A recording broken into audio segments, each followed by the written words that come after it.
Good morning. It's the 23rd of December. It is 10:06 a.m. Central Time. I guess we're late as usual, folks. This is Shootin' Debris, episode It is. 25. It is. Let's take a stab at the Christmas dinner. Also, it's also a silver edition of our show because we've made 25 episodes. Hey! Yay! Wonderful. Something we didn't expect to do. Hell, we didn't expect this thing to last after 3 weeks. Right? I I'm mean, your host, TakersMinion, and the guy laughing in the background is Mr. Dr. Senju. Good evening to you. Good morning, whatever it is to you, sir. good morning to you. It's 1:07 in the morning over here, and it's 24th. Oh, yeah, it's Christmas Eve. Yes, for you. It's Christmas Eve unofficially for me over here. So, how are you, sir? Getting sick. Ah, yeah. Of course. That sucks. That Yeah, sucks. and what makes it worse is that when I blow my nose right now, because it's so dry in the house, it's bleeding. Oh, So goodness. there's that. Yeah, I've got color over here. When you say that there's a lot of that there's a lack of color, now you're creating color all by yourself. Yep. I mean, yeah, it's hard enough. It's hard enough that the season is a little bit cold now, and it's also getting a little colder over here on the side. But when you add that to the cold weather, and then the fact that you are getting sick, and then you're getting a bleeding nose, that just sucks. Mm. Excuse me. And he's coughing. Usually I'm mute out for that, but I didn't. Excuse me, guys. Yep. Bear with me, folks. I'm a grumpy old man who's sick. Of course. I mean, it is what it is. You can't really do anything about it. No. You have to just muscle your way through it. I mean, I think there's one episode where I muscled through with tiredness and whatnot. Yeah, we both And have. someone actually said, you sound tired, man. Go, go, go, go. Yeah. But hey, it is Christmas Eve. Like I said, yep, we're gonna start digging in chicken Christmas dinner. And technically speaking, over here, you don't really get, well, technically speaking, you actually do get roast beef. You don't really get turkey. You get roast beef. The only problem is roast beef over here is a little bit too expensive. So the solution for that, for all you Japanese folks out there, or all you people who live in Japan, people go to KFC to buy their own chicken dinner. You're kidding, right? No, I'm not. I'm not kidding you. People will line up. People will go and line up in front of the KFC just to book their Christmas dinner in advance. And then go to KFC and sit down and eat it. No. They buy it and they bring it back home. Some of them will actually just sit and just eat over there, but not many people would do that. They just book it. They just pre-book it and then take it away for home, and then there, it's done. People are lining up.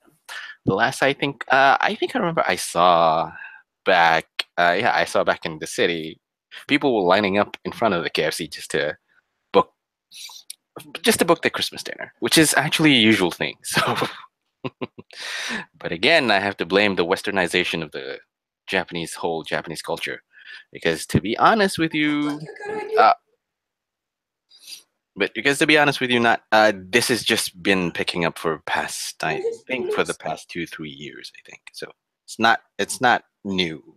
It's not new, but it's not really a known fact. Oh, I just found out what I might get for Christmas dinner tomorrow. Oh, okay. Go ahead. Spaghetti. With homemade sauce, yeah. Oh, great. That's great. Homemade sauce. What would the homemade sauce be? Meat sauce. It's got beef. It's got ground chuck and sweet Italian sausage. Awesome. So she spoils me rotten with her cooking. Like I said, way back when, you have a kingly meal, sir. Yes, I do. Sometimes I feel I don't deserve it. You deserve it. I think in her eyes, you deserve the food. So she just told me I don't. Mean. That's mean. Just mean. You do know this. You do know the secret to a man's heart is through his stomach, and you're actually doing a great that. A great job at doing that. She does. She does know the. I've gained weight eating her cooking. Oh, That's well, I don't care. well, flip on. Sending her package to Michigan.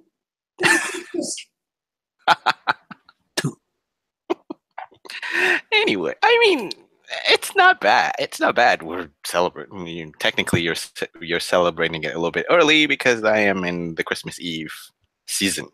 Yep. You only have one day. You only have one more day. I know. I gotta wait till Monday to get my Christmas. toy. Oh, talking about that, I heard you upgraded. Yes, we did upgrade. Mhm. The audio, you yourself said, sounds much better. It does. To Yeah, you listeners who comment about it, he actually upgraded the whole system now. He has a new PC, has a new audio, he even has a touchscreen monitor now. Oh, yeah. Nice HP all-in-one deal. And I'm on the wireless internet. And like I said way back when, I am scared of giving this guy a new toy. We all heard what happened the Remember last time I had. The last one I had. The last one you had is still in the store, my friend. Mm-hmm. The soundboard is still in the store. Yep. It's waiting. It's waiting a time when it's gonna be. It's waiting for that time. Yeah. It's waiting for the Before proper time to be introduced again. Sure. Hear the giggles and the excitement I would have with the soundboard yet again. Yep. And this time I cannot complain about it anymore. Yep. Anyway, before I start let's start cracking up the Christmas dinner with a little bit of thought, because I think I shared with you one article that was posted in a community blog that we frequent. Mm-hmm. And it's about well, again, the whole situation that we already talked about for about a couple of times already. About kayfabe, marks, and social media, pretty much, right? Yeah, kayfabe, smarks, social media, how stuff is killing the business. Well, basically, the story is that between a match in, I think, in an independent scene, the Young Bucks and a few other independent wrestlers made a little bit of standard antics of Young Bucks, where they do flippy shit, and well, some people say they're breaking the whole thing that is good about wrestling and killing the business. You know, the whole 9 yards. Yeah, well, you know me, I'm flippy shit's okay, but don't go overboard. And I mean, the Young Bucks have a tendency to go overboard. True, but in a sense, in one sense of the word, what they're doing attracts eyeballs to them, and what they're doing apparently is a positive attraction for some of the people that like those kind of things. Mm-hmm. So, I mean, the argument for the whole argument about how they're killing the business, is it pointless, or does it have merit now? Does it have any water now? I think it has merit due to the simple fact is, me being an old school, it's I can suspend my belief to a point, but when you're doing repetitive, high risk moves, high risk stuff, flipping around the ring, doing back handsprings and elbows and all that stuff into a corner repeatedly, that's where I get to the point where I'm like, really? Really? Nah. I mean, it's good for a cheap pop in a moment of a dull match. But that's just my opinion on it. I mean, okay. The whole thing basically revolves around how a sequence from a six-man tag at a Ring of Honor final battle between, well, the Hung Bucks and Flip Gordon, Dragon Lee, and Titan made the whole rounds on Twitter. I think last week on a Saturday, and the whole thing, and I think the whole argument started up with a UFC heavyweight who tweeted it out with a comment, "Grown men watch this." Daniel Cormier, he's actually a light heavyweight, but Oh yeah, okay. the one who lost to a juiced up, what the hell was his name? Yeah, he came back after 4 years off to fight this guy. Mhm. Lost and found out that he had a dirty test. What's his name? Anderson Silva? No. Okay. Let me just. I'm trying to think. Or was there? Oh no, it wasn't he. It wasn't Cormier. It was. Oh crap! Alright. Because he beat the same guy twice. It was a rematch for the light heavyweight title. Okay. Let's see. He had a dirty test the first time. Uh-huh. And then he just had another dirty test. Okay. Let's see. Can't think of his name. Big controversy in UFC right now. John Jones, I think. That's it. John Jones. That's him. Okay. That's So, John yeah. Jones' last match. Yeah. Well, okay. And then okay, basically the guy who fought John Jones twice, Daniel Cormier, he pulled out with this comment about how grown men watch flippy shit like this. I don't know whether he watches other kinds of wrestling shows. I mean, there's a whole lot of other plethora of things that you can watch other than flippy shit based wrestling or lucha based wrestling, if you want to say that for a bit more accuracy. I mean, I can see one point of the one side of his argument where he feels that nowadays in the current scenario of the wrestling business currently, this is what attracts people to wrestling. Although I do counter that it is one attractive factor, but there's a whole other plethora of wrestling genres to watch. If you like old school catch wrestling, there's Progress. If you like the mainstream wrestling media, you can just watch WWE. If you'd like an alternative to that, you can watch NJPW, etc., etc. Well, NJPW is more catch wrestling based. Fair point. And a little bit of an old school. Because the Booker Ghetto, loves him some Jerry Lawler. Mm-hmm. Okay, but the question here is that do you still see that at this point kayfabe is particularly gone? Because here's the thing, even people like Cody Rhodes and Jim Cornette were supporting of each other about this. Where, well, there's a whole other stuff. Basically, there's the argument revolves around whether things like this kill the business or things like this just is another facet of a wrestling business. So, because like we said back a few episodes ago, there's the business side of wrestling, and then there's the carny side of wrestling. Yeah, there is. Yeah. Sorry, I keep muting in and out here, guys. You don't need to hear me blow my nose on the air. No, they don't. Yeah.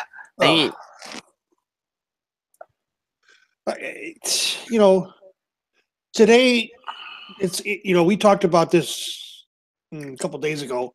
Mm-hmm. That the genie is out of the bottle. It happened at the Madison Square Garden show, with the curtain call. That pretty much destroyed kayfabe at that point.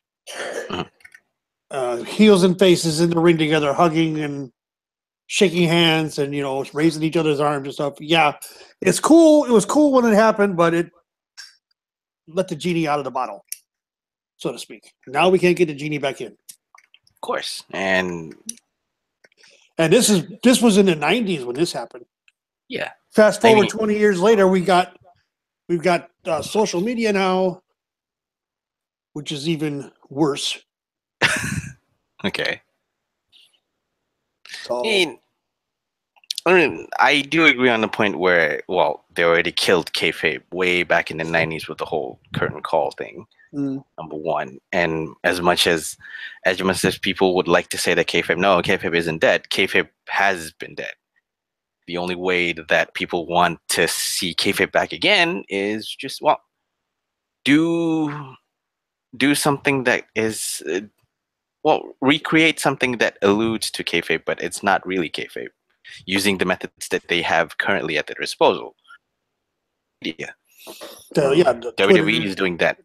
With Twitter, Twitch, Facebook, YouTube, those kind of stuff. Instagram, they can all stay in character and work those. You yourself pointed out that we don't believe Dean Ambrose has any of them.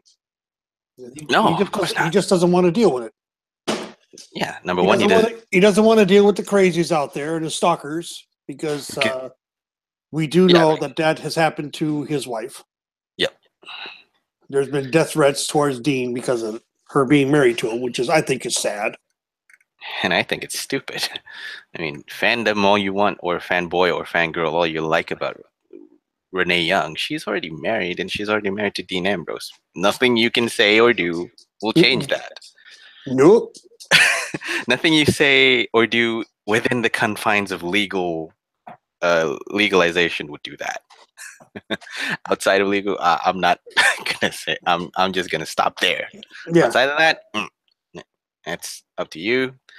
Causality always has a response to cause and effect. So that's right. But anyway, Dean Ambrose doesn't have social media network. He doesn't have Twitter. He doesn't have Facebook.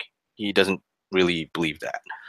I don't know whether it's him protecting kayfabe. I think it's more him protecting the mystique of his character. Because go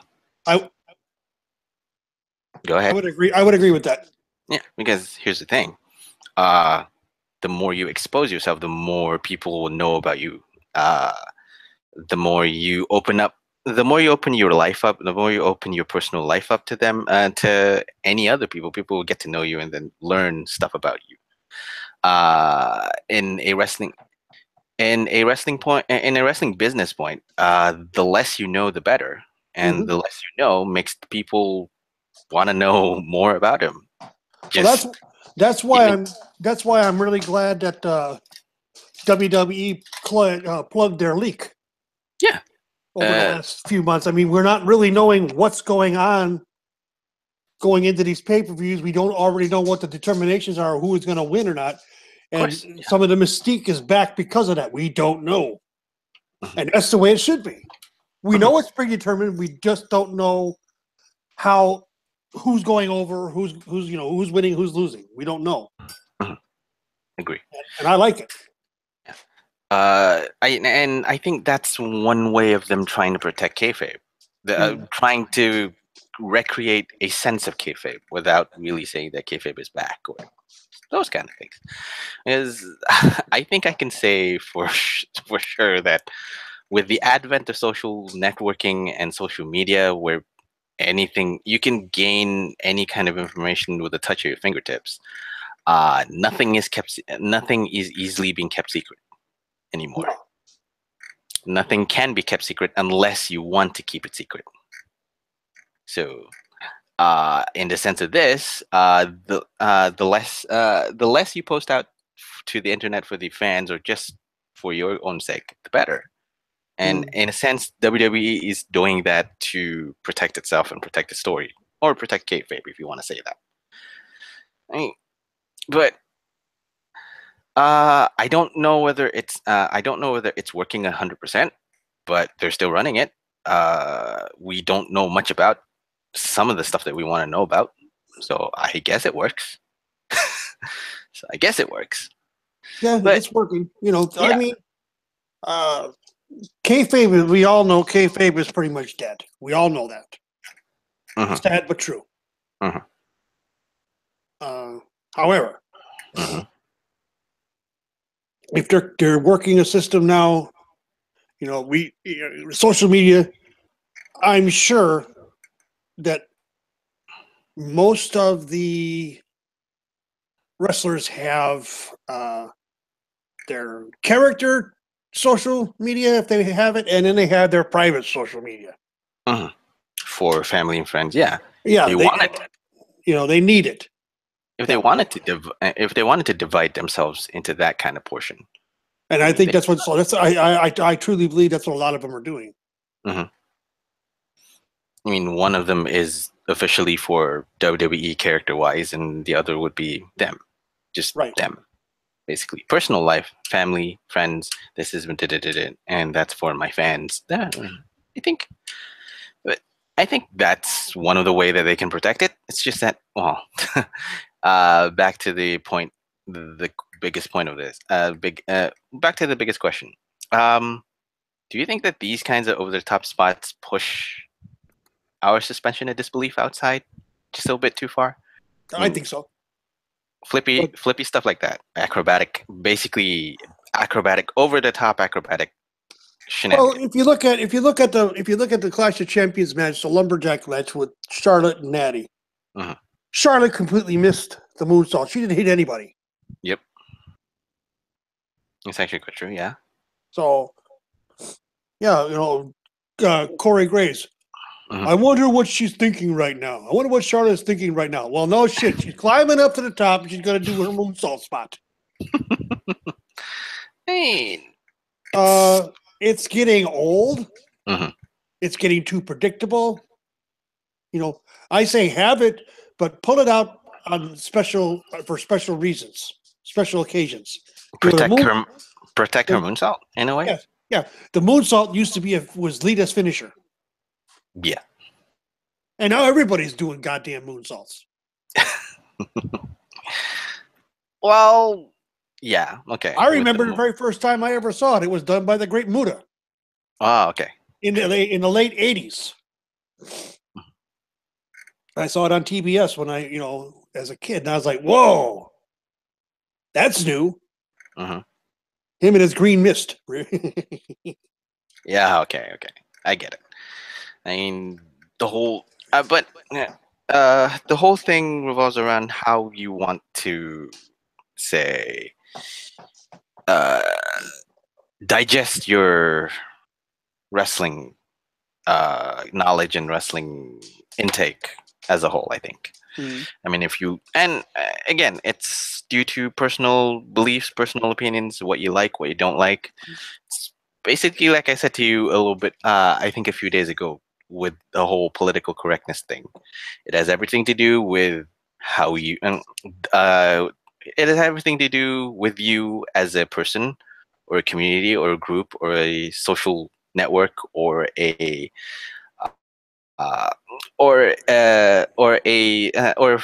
party even. Also, it also depends on your moral conditioning, your religious beliefs, and if you want to cross into wrestling, it also revolves around whether you like old school wrestling or you like something new and refreshing or fast paced like this one. So yeah, whatever works for you. The flippiness. I say, we don't need 280 pound, 250 pound men doing flippy shit.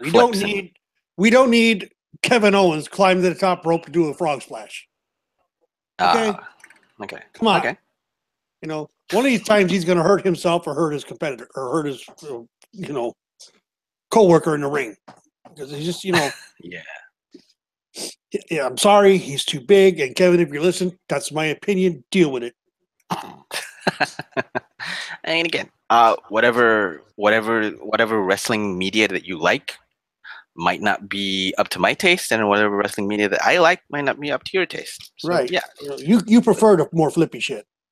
I'm in the middle of the pond for that one, to be honest. In my opinion, there's a time and place for high risk spots, because number one, you're really risking your body for doing flips like that. Yeah. And and please don't forget, I grew up with a little bit of the '90s style wrestling of the Attitude Era, as well as the NJPW style of the era, and of course, with the All Japan Pro Wrestling. Yeah. They have more technical. They have more technical prowess as well as storytelling, and that's where I gyrate to the most. That's where I focus my stuff on the most. Storytelling. Is it logical? Is it not logical? Do I believe it? Do I not believe it? Can I suspend my disbelief on it? Can I not suspend my disbelief on it? You mean suspend your belief? Yeah. Can I suspend my belief on that? Yeah. Can I Because escape suspending the whole? disbelief. Can I suspending- basically? It's can I put my mind out from the whole logical reasoning and just enjoy the whole thing as a wrestling fan? If I can, that means yeah, I like it. If I don't like it, then I have to see, okay, where am I going to start nitpicking?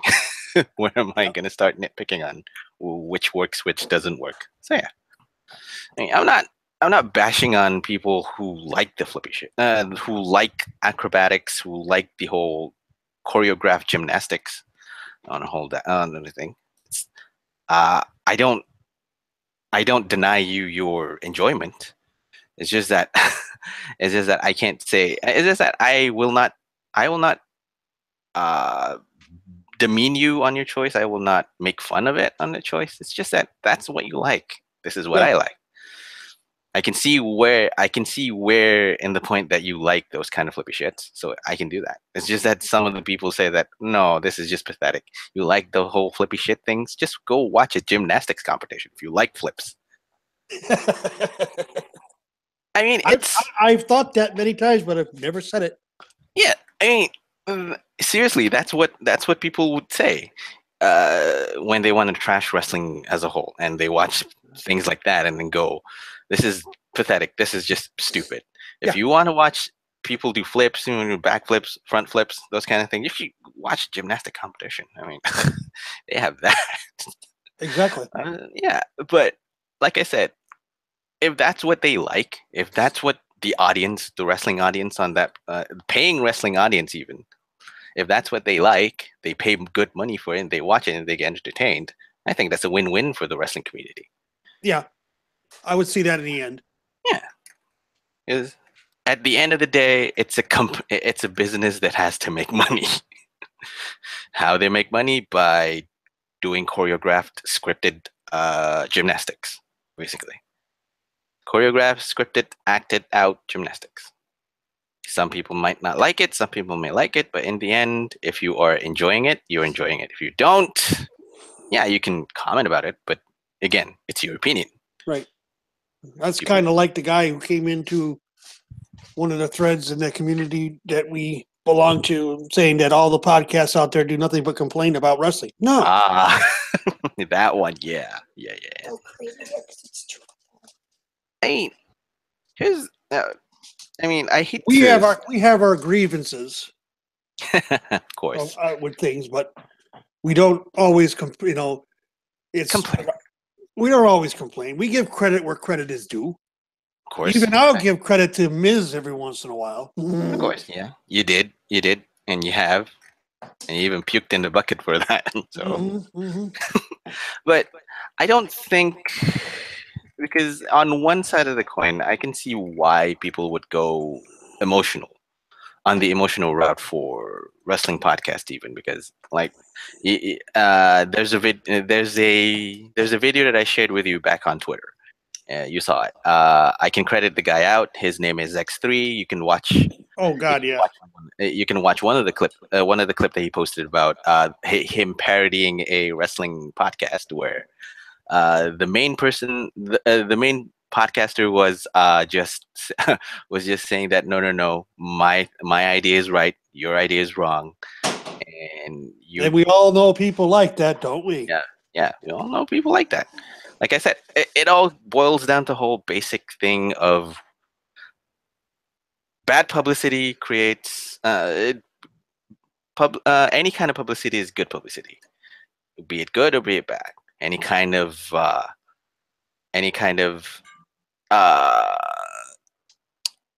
am I supposed to say? Any kind of emotional outburst, like you working yourself into a shoot, be it good, be it bad, it attracts eyeballs. You're berating something. You're berating something you are fully emotionally invested about. A comment. Mhm. So you say something about that. People will want to listen. Oh, what's this guy have to do? What's this guy saying something that's different from the whole other mainstream? When you go off against the mainstream, against the accepted thought, people will notice, and people like that. People like to listen to people rant. Mhm. I mean, like you said. I don't think most of the podcasts that we listen to or we have been to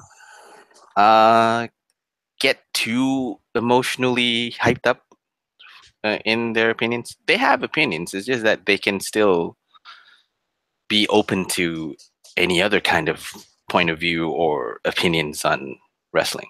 Some people like I think we've seen that a lot when we do guest spots and whatnot with Mhm. Mhm. the Mhm. others. Oh, we all And have. I mean, the biggest complaint that's been going on around the podcast lately that we are affiliated with, Mhm. I mean, the other two that we're affiliated with, Mhm.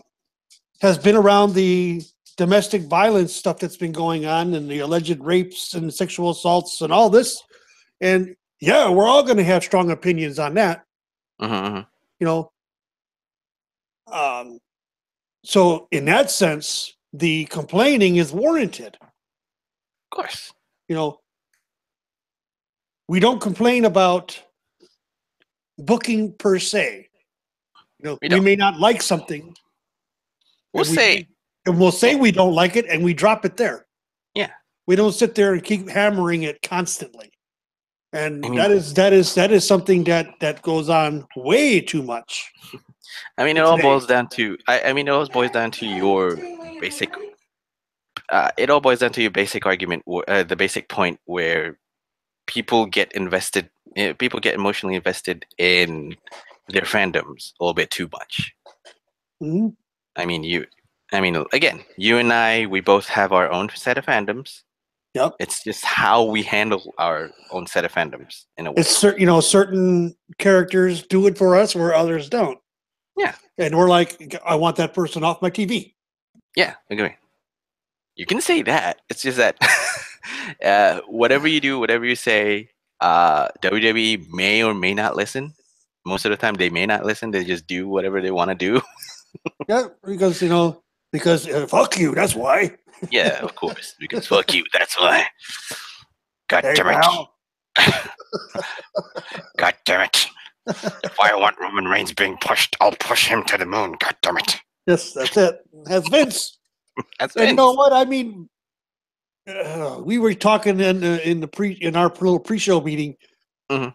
about the year of 2017. See how I just worked Well, ourselves right into that one there? yeah, Nice nice. segue. Nice segue. Good Yes. good on you. You're learning. I'm trying. Yeah. That we look at 2017 as a whole because this is our last regular show of the year. Yeah, Folks. okay. True. That's Yeah, regular. next week is the big awards extravaganza, and that's starting an hour early. And boy, do we have a panel put together for that one. Everybody is The show confirmed. where people are saying that we're going to run for about 169 hours. Yes. Yes, they're saying that it's going to be 120 hours. And we're like, Oh, no. It's just no, going to be 5 hours. we can't do that. We can't go Anyway, for what? Okay, anyway. 2017 has seen a lot of improvement in um, the wrestlers in general in WWE that I've seen. Of course, I agree. Jinder Mahal went from a jobber at the beginning of 2017 to winning the WWE title at Backlash and just recently losing it To AJ Styles, yeah. to AJ Styles a month ago. Mm-hmm. Granted, it was a failed experiment, but hey, Credit goes to credit goes to Vince for even pulling the trigger on the deal. Yeah. All right, you got to give that crazy old man his props. Yep. Sometimes a crazy old man tries to do something. It does not work, but he tries. Yeah, the thing about it is, there isn't anyone on any of these on social media or in wrestling communities on the entire internet Mm-hmm. would have pulled the trigger on giving Jinder Mahal the title. Not Oh, of one of course them. not. Oh, of course not. Not many people would go on the side that, oh, maybe they're trying to do something new with Jinder Mahal. Let's see what happens. Those kind of things. I mean, sure, yeah, you can again, and like I said, back when he won the title at Backlash, people were up in uproar over the whole thing. They're like, hey, they're trying. WWE is trying to make or create a new star. Mm-hmm. It may or may not work. Back then, we may not know. Now we know it didn't work. So In the end, it didn't work. You're right, but in overall, the old man pulled the trigger and did it. So we yeah, can't fault him for that. no, of course not. I mean, it's basically like you run your business. Basically, you run your own shop. You run your own company. Right. Any kind of company. There's a general amount of risk being put through whenever you want to invest in something new. Mm-hmm. And when it works, it works. When it doesn't work, you have to Pick yourself up by your bootstraps and try again. Yeah, pick yourself up with bootstraps and try again. In business sense, you reassess. You see where you went wrong with the whole decision, and try not to do the same actions that led to your failures. Right. And in this point, where we're talking about Jinder Mahal, I don't see him as a failure as a 2017. Mm-mm. He I don't had, either. yeah, he has had a major breakout back in Backlash when they picked him to win the whole WWE title in Backlash over Randy Orton. Whatever people say, it will not deny the whole historical significance about this, because the whole thing was that Mahal won his first WWE Championship in 2017. Done. Number one. He's the first title holder in Indian descent to capture the most prestigious prize in Vince McMahon's company. Two. Sure, arguments can be said that, okay, he's not really technically Indian, but he is of Indian descent. So Yes, say what you want. Yeah, say what you want about him. Say about the quality of his title reigns, his title defense. Say what you want about that, because there's a lot to talk about on that one. But him winning the whole thing is just an enormous achievement. He made history. So he made history at a time when the company is trying to break through the market in India. Whether I think up until now, whether it works or not, I don't your think mileage may vary. Right. Yeah. I will agree with that. Yeah. I mean, you personally think that it didn't work? Yeah. Okay. I mean, parts of it worked, but remember, like I've said before, and I've said many times, I was one of the ones that was on the Jinder train. You and I both. Both. And when he was having a match with Orton, I said, I see Jinder going over. And people were like, no, he can't. He's just a jobber. He's this, he's that. And you got people still even now saying, oh, he tarnished the title, this and that. I said, you don't see the big picture. And that's the thing. People don't look at the big picture. I guess that comes with age. Yeah. You start looking at the whole picture instead of just what's in front, one little spot. Exactly. And the overall picture is he was trying to create a hero to somebody, for a demographic. And if you look at the video that's out there on YouTube, of even though he lost to Triple H in India, Jinder was over. Yep. Jinder is over in India. He is. Despite everything, the anti-American foreign heel gimmick bullshit, which I still don't think works for him. He should go back to being the peaceful one that he was when he first came back to Raw. And more face had more face tendencies. I mean, I'm not denying that fact, because he gets a reaction, but looking at it and on a bigger perspective, wow, the Indian community does love its wrestling. It's physical sports, basically. Yeah. Your basic contact sports. They like it. Aside from, because at a point where sports like cricket, sports like cricket tend to dominate the Indian market, something Mhm. like wrestling is a new thing, relatively new thing for them. Even though there are some certain instances where sports like kabaddi is being marketed as a good contact sport, such as wrestling in a sense. But yeah, it's something to worth looking in, because like I said back then, at least during his wrap up, during the tail end of 2017 for Jinder Mahal, he had two best matches with AJ Styles. Yeah. He had two of his best matches with AJ Styles. So say what you want again about how AJ Styles is a capable wrestler, able to squeeze even a rock out for his for its quality wrestling match. He can even wrestle a broom and look good. Yeah. At least Jinder looked great coming out from it. Well, on the both thing fronts. about it is that like I said, earlier, that match on Clash of the Champions, that title match was 22 minutes long, just the in-ring. True. Okay. Jinder Mahal has never worked that long in the ring that I can remember. Of course. Okay. And the match was fluid all the way through. He wasn't, going from A to B to C to D. You were seeing him actually thinking on his feet. We didn't have the massive interference by the Singh brothers that we've had in previous matches. Yep. They were kind of like a sideshow just there. They were like a prop that they can use when they want to use, but they wanted to focus on both AJ and Jinder. They wanted to focus on the in-ring action, not the shit on the outside. Of course.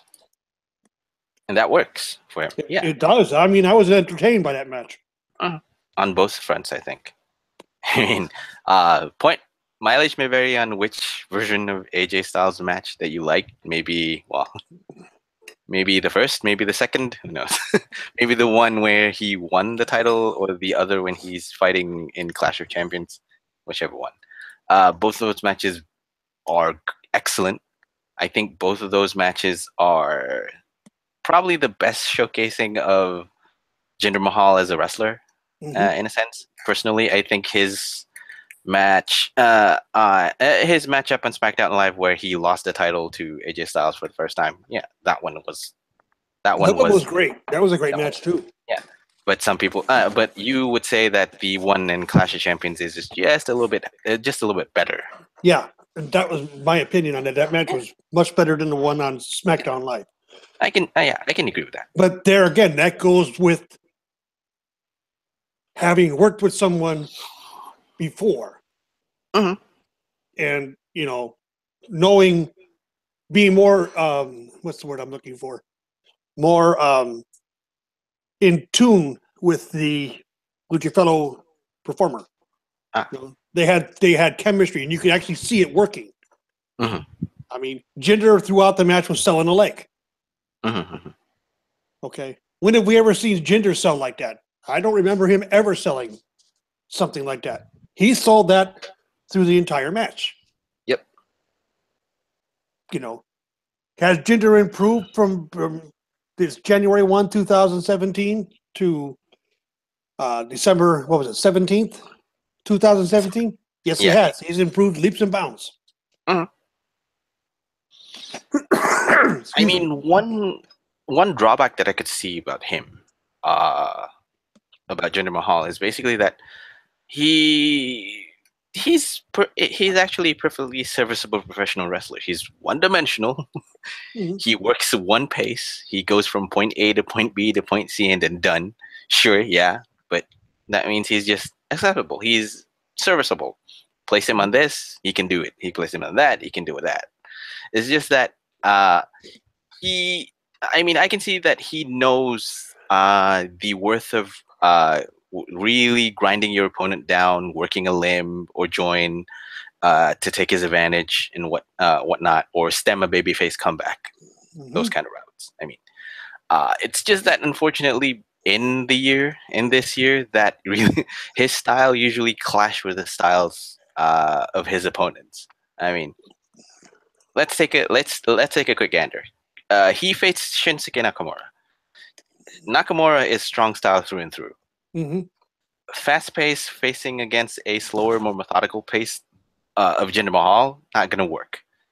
Especially with the mindset, especially with the Jinder Mahal being a little less experienced than Senju Nakamura. Okay, fine, that one out. We place Randy Orton in an experienced hand. People forget that Randy Orton worked just the same way as Jinder Mahal does. Oh, I've known that about Randy for years. Yeah, people forget that point. Yeah. Those two worked. Those two has plotting pace. Yeah. In their wrestling movesets. And Randy Orton has similar mindset in the way that he can work a limb to stretch out a story for that matter. And to see him suddenly have to change his style to a more faster paced, it's kind of funny. So yeah, but that makes a good tag team with him and Shinsuke Nakamura. yeah, exactly. Because one of them is the faster style, the other one is the more take your time kind of style. So, right. The one of them is the hot tag. One of them is the hot tag, getting the momentum back again. The other one is the workhorse. The workhorse. Yeah. Yeah, the workhorse. But we also know that Nakamura can be a workhorse. Of course, even with his fast pace. Yeah, he can work from down under. Well, people do seem to still remember that he is from NJPW. He worked from the bottom back when he was a junior up until he was a heavyweight. Mm-hmm. If I'm not mistaken. So yeah, he can. It's just that people would say much about it. Well, considering that now we're talking about Jinder Mahal, well, considering the fact that we are talking about him overall for the cross of 2017, I think the experiment, yeah, you can say that the experiment failed. Mm-hmm. Did he fail? No. In our personal opinion, we don't think so. No, I don't think so. I think the booking failed, and the character type he was cast as failed. Yeah.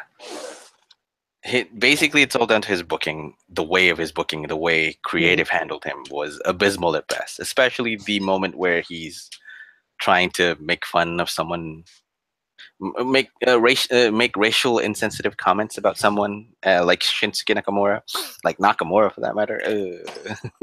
That's not the best way to go building up your heel. No, you go from an obnoxious heel to just go away. I don't like you now. Heel. It's cheap heat is what it was. Yeah. So, well, it's basically just that. But anyway. I mean, the point being is that I think in 2017, I think we'll say this time and time again, and some people would agree, it's the best time to be a wrestling fan. It's the worst time to be a wrestling fan, too. Right. I mean, let's talk about improved wrestlers. Another one that's been an improved wrestler is Roman Reigns. Oh, yeah. Sure. He's gotten better on the mic. He's gotten better, look at what he did for Braun. He made Braun look like $1 million. Mm-hmm. He did. The match with him, I think it's not just him against. It's just not him and Braun Strowman. The whole feud between him and Braun Strowman made Roman Reigns. Yeah, and both men looked strong. But in the same sense, that whole feud made Braun Strowman. Yeah. Both. I think in the sense, the feud made both men look stronger. It made both men's careers, for that matter, for 2017. Yeah. Even if neither one of them aren't your favorite wrestlers in the form of Braun Strowman or Roman Reigns, even if either one of them isn't really your favorite, it's hard to argue against naming either one of them as the most improved or breakout star, basically. I mean, sure, yeah, okay, Roman Reigns can't be put into the category of a breakout star because he made his debut about 3-4 years ago. I think almost 5. Okay, almost 5. Okay, but I think this is the year where Roman Reigns truly shines as Roman Reigns, and this year coming up. This will be the year that he starts to really shine. And of course, you can't say. And of course, with the whole feud between him and Braun Strowman is also what? He's one of the. It's hard to argue. Like I said, it's hard to argue that he's one of the top breakout stars in WWE this year. I would give him that for a simple fact that you look at him when he came up in late 2015. Oh, and please remember that he was the black sheep, quote unquote, of the Wyatt family. Yep, number one, and the butt of many jokes over his name. Yep. And I mean, there were some lovely ones out there. But then again, people are still voicing it out, but now with adoration rather than exactly. Humor. I mean, yeah. No, it's one. It's 1-0. I mean, what? There's a lot of good ones. McStrawmuffins. I don't know. There's a lot more. I can't really remember off the top of my head. Yeah. And let's not forget too that he too was a former Rosebud. Yes, he was. He is elf among men, or elf among elves, I think, if you want to play the joke. Yeah. The monster among elves. Yep, I saw that picture. Yeah, people say that. But again, okay, people would decry, this is breaking kayfabe. No. I think this is the time where Braun Strowman is trying to find himself and then suddenly finds that he's truly is the monster among men. So. It's out there, people. You just got to look for it. Yeah. There's a lot of people that we can say that has had a wonderful year of 2017. There's a lot of people that we can pick.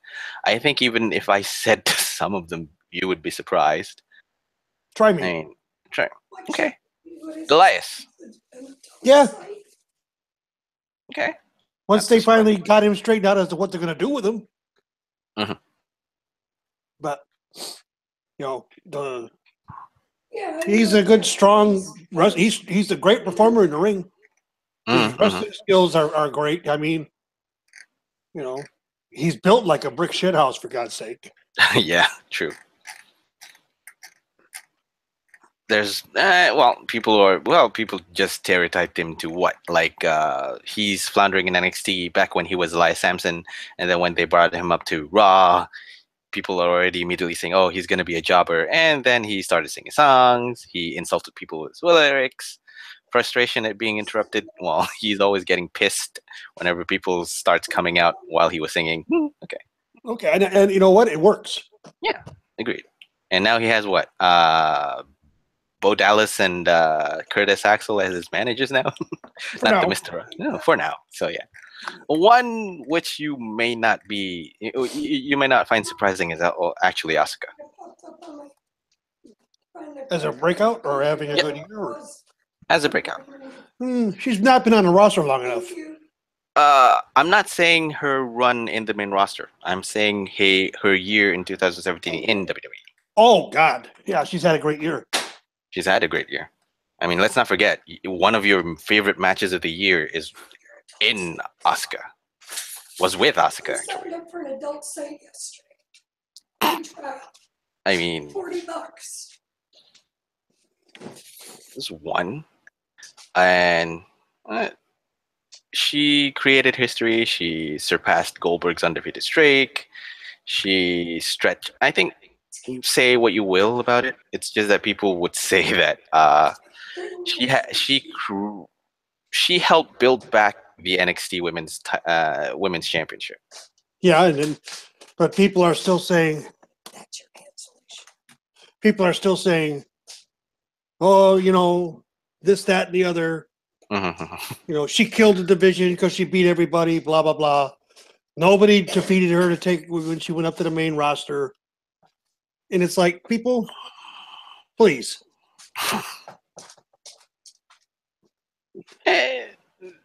It's, again, like you said, people will have differing opinions. People will have their fandoms on how they think it's best to push Asuka, how best to build Asuka. I mean, her run in NXT is excellent. I think, arguably excellent. Yeah. The way the way she was built, she's built as the toughest woman in the main roster division on Raw. She's been kept out of title hunt so far. She's been kept out from chasing the WWE Raw Women's title. So Right. and like I said, a lot of times, patience. Have patience. They're gonna work her into it. They're going to work her into it. It's just a matter of when rather than if. Yeah, it's not so much if, it's when. Yeah, exactly. And I mean, Asuka's not young either. So of course not. She's no spring chicken. She's no spring chicken. I can agree with that. I can agree with that one. But she's still built as one of the toughest women in the division. So yeah, I'm looking forward to people are saying, oh, it's going to be Paige that breaks the streak, this and that, and I'm like, no, I don't think so. Paige don't need the rub. She doesn't.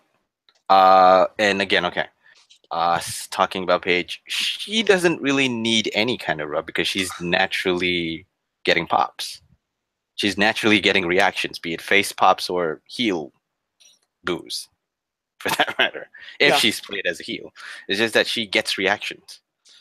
I don't. Now I think it's not. No, it's no longer the case of. It's no longer the case of. Oh, I'm glad she's back. Kind of pop.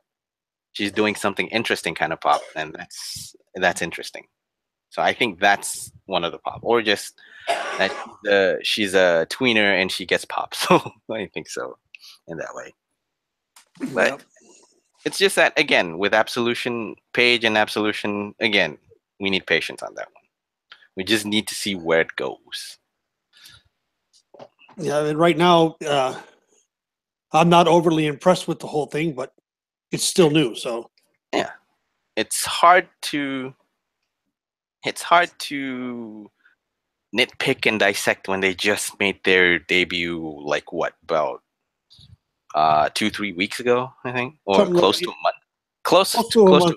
Yeah, close to a month now. It's hard to nitpick. Yeah, speaking of factions, the Shield, boy, they've had a run of bad luck. Oh yeah, unfortunately. They reunite. Roman comes down with the mumps. Number one. He's gone for a few weeks. Now Dean Ambrose is gone because he's got torn triceps. Yep. And he's going to be gone 2 to 3 months. Yep. And of course he's well. He went through the operation well. He's slowly recuperating back at home. So that's one good thing. Is that yeah. Has this reunion been cursed? Like Probably. You can't say much about it. It might be cursed. It's just that it's a string of bad luck after bad luck after bad luck. Mm-hmm. And that's a shame. Yeah, number one. There's a lot of string of bad luck. Bad luck Fale needs his name back. So yeah. Yeah.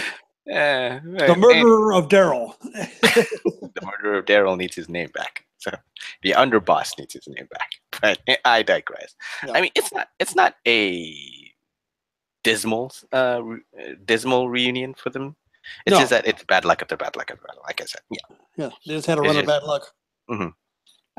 Hopefully Dean Ambrose will come back kicking. Roman Reigns is already getting traction again as the Intercontinental Champions. So yeah, we'll just have to see what happens. It's just that we still have few weeks before they're gonna start building Royal Rumble and then starting off. From what I understand, the Royal Rumble build has already started. Okay. The Royal Rumble build has already started. Okay. Okay. Yeah, there's rumors out there on several websites that Rey Mysterio might be involved. And then we had the big announcement Monday night. It interrupted a brawl with the women's roster on Raw. Mm-hmm. that we're having, Stephanie had to go to the center of the ring and take the spotlight and say, yes, we're having the first ever, women's Royal Rumble match. Okay. Thank you very much. I would. Okay, since we're talking We about don't know. Raw, We don't know how many participants are going to be, how they're going to be put in the ring. Are they going to all be in the ring and just start? Or are they going to be they're going to do it like the men do with the 1 to 2 minutes between? Yeah. That's the whole biggest question, because we don't know much of the details of the match of the women's Royal Rumble. It's still smoke and mirrors. It's still very vague, and the only thing that we know is that the winner of the Royal Rumble, women's Royal Rumble, will receive a world title shot at WrestleMania. Well, basically now it's not world title shot; it's the women's title. So is that? Or if they want to crack the egg, maybe a woman will actually win a world title shot. So it could happen. Is it going to be across both brands? Is it going to be Raw exclusive? What is it? We don't know any of that shit. Yeah, we don't know anything. Yeah, we don't know any of those shit, because, like I said, we only know that there's going to be a women's Royal Rumble. That's it. Don't know how it's going to be built, how it's going to be fixed, how it's going to. We only know one competitor who's already going to be in there, Naomi. Becky. Oh, and Becky. 2. Probably Becky. And on one side, it's historic, because it's the first women's Royal Rumble. Everything with the advent of women empowerment and women revolution, taking up the world for the past couple of years now. Of course, WWE is going to go jump on the bandwagon and create history. Of course. On the other side of the coin, it's a little bit awkward. Yes, to say the least. It's a little bit awkward. Number one, you have Stephanie McMahon coming up, interrupting proceedings. One. Number two, you remember that Stephanie McMahon actually did the same thing. Well, not the same thing. Similar thing back when she was starting up the women's revolution. Yeah. And number three, she ended the whole thing with a yes chant. Again, quite awkward. I mean, I'm not going to deny the fact that it's a history-making achievement that they're going to go ahead and make a women's Royal Rumble. Is that I'm looking for. I would lie to myself and say that if I say that I'm not looking forward to this, I am. It's just that there's not many details coming out. No. The possibilities of former women wrestlers from WWE making a special guest appearance on the Royal Rumble would be one. I'm assuming that they're going to go with the whole main roster women's division, both Raw, SmackDown, possibly introducing NXT women's as well. How big of a pop would it be if Trish walked out? Oh, very big. And like you said, during the earlier part of the show, with WWE now really keeping the lid tight on rumors and whatnot. Mm-hmm. I mean, hell, the biggest thing coming out from the announcement of the Women's Royal Rumble is that the whole thing buzzed about speculation on Ronda Rousey debuting in WWE. Yeah. Yeah. And people are saying that, oh, she's now signed, she's now training with them. And then WWE suddenly comes out with the whole, oh, she's actually not signed yet. No, she hasn't been signed. Yeah. But the offer still absolutely stands for her to compete in WWE. So yeah. Yeah, I'm sure that they're going to keep the lid on that one. Yeah, they're going to cloud us with smoke and mirrors. Hopefully so, just to keep, like I said, just to keep the whole illusion of kayfabe still alive. Will she come? Will she not come? I mean, yeah. Hey, it's a good thing to let us speculate, because this is what we do. We speculate. Exactly. This is what the show does. We speculate, take guesses, do wild fantasy booking. That's sort of shit. Try to figure out what Vince is thinking. Of course. That's a scary place to try to get into. Is his mind? Speaking of Vince. Okay, go. There's rumors that XFL's coming back. Oh. Riddle me this because I really don't know much about his XFL thing. Honestly speaking, I don't. It was a mess. It was WWE trying to do sports entertainment with football in it. The first year, it was okay. Mm-hmm. But that was all they had was 1 year. Okay.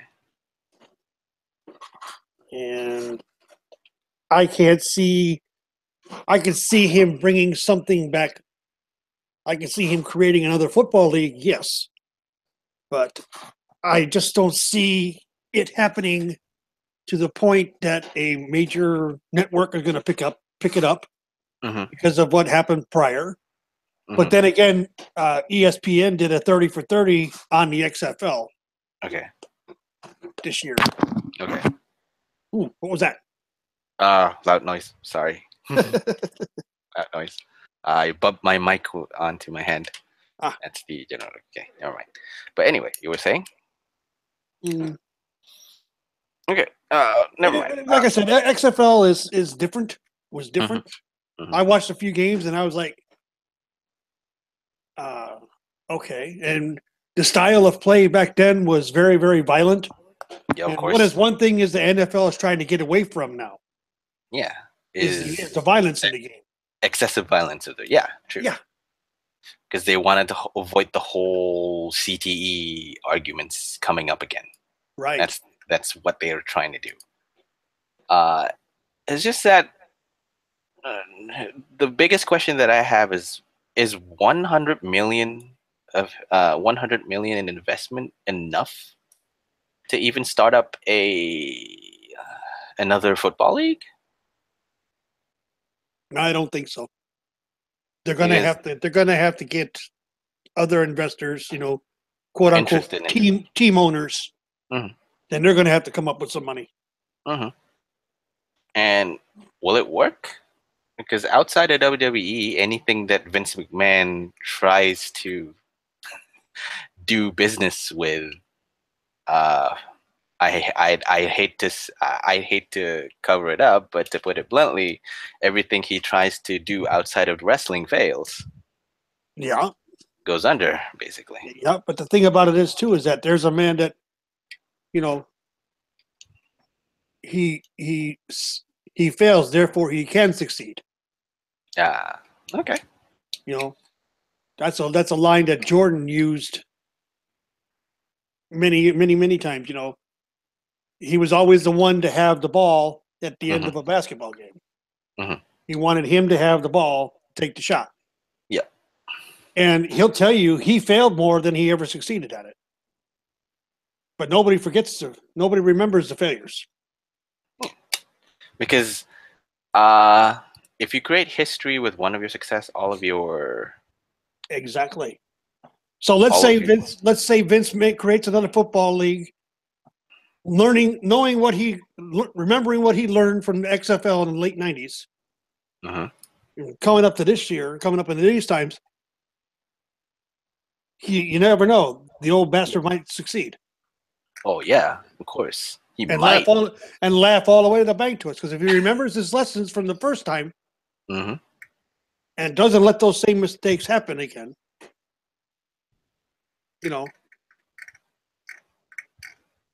But he has no TV right now. I don't know. Would it be network exclusive? Maybe, I don't know. Would he create Would he create his own network for the internet? These are just things I'm tossing out there. True.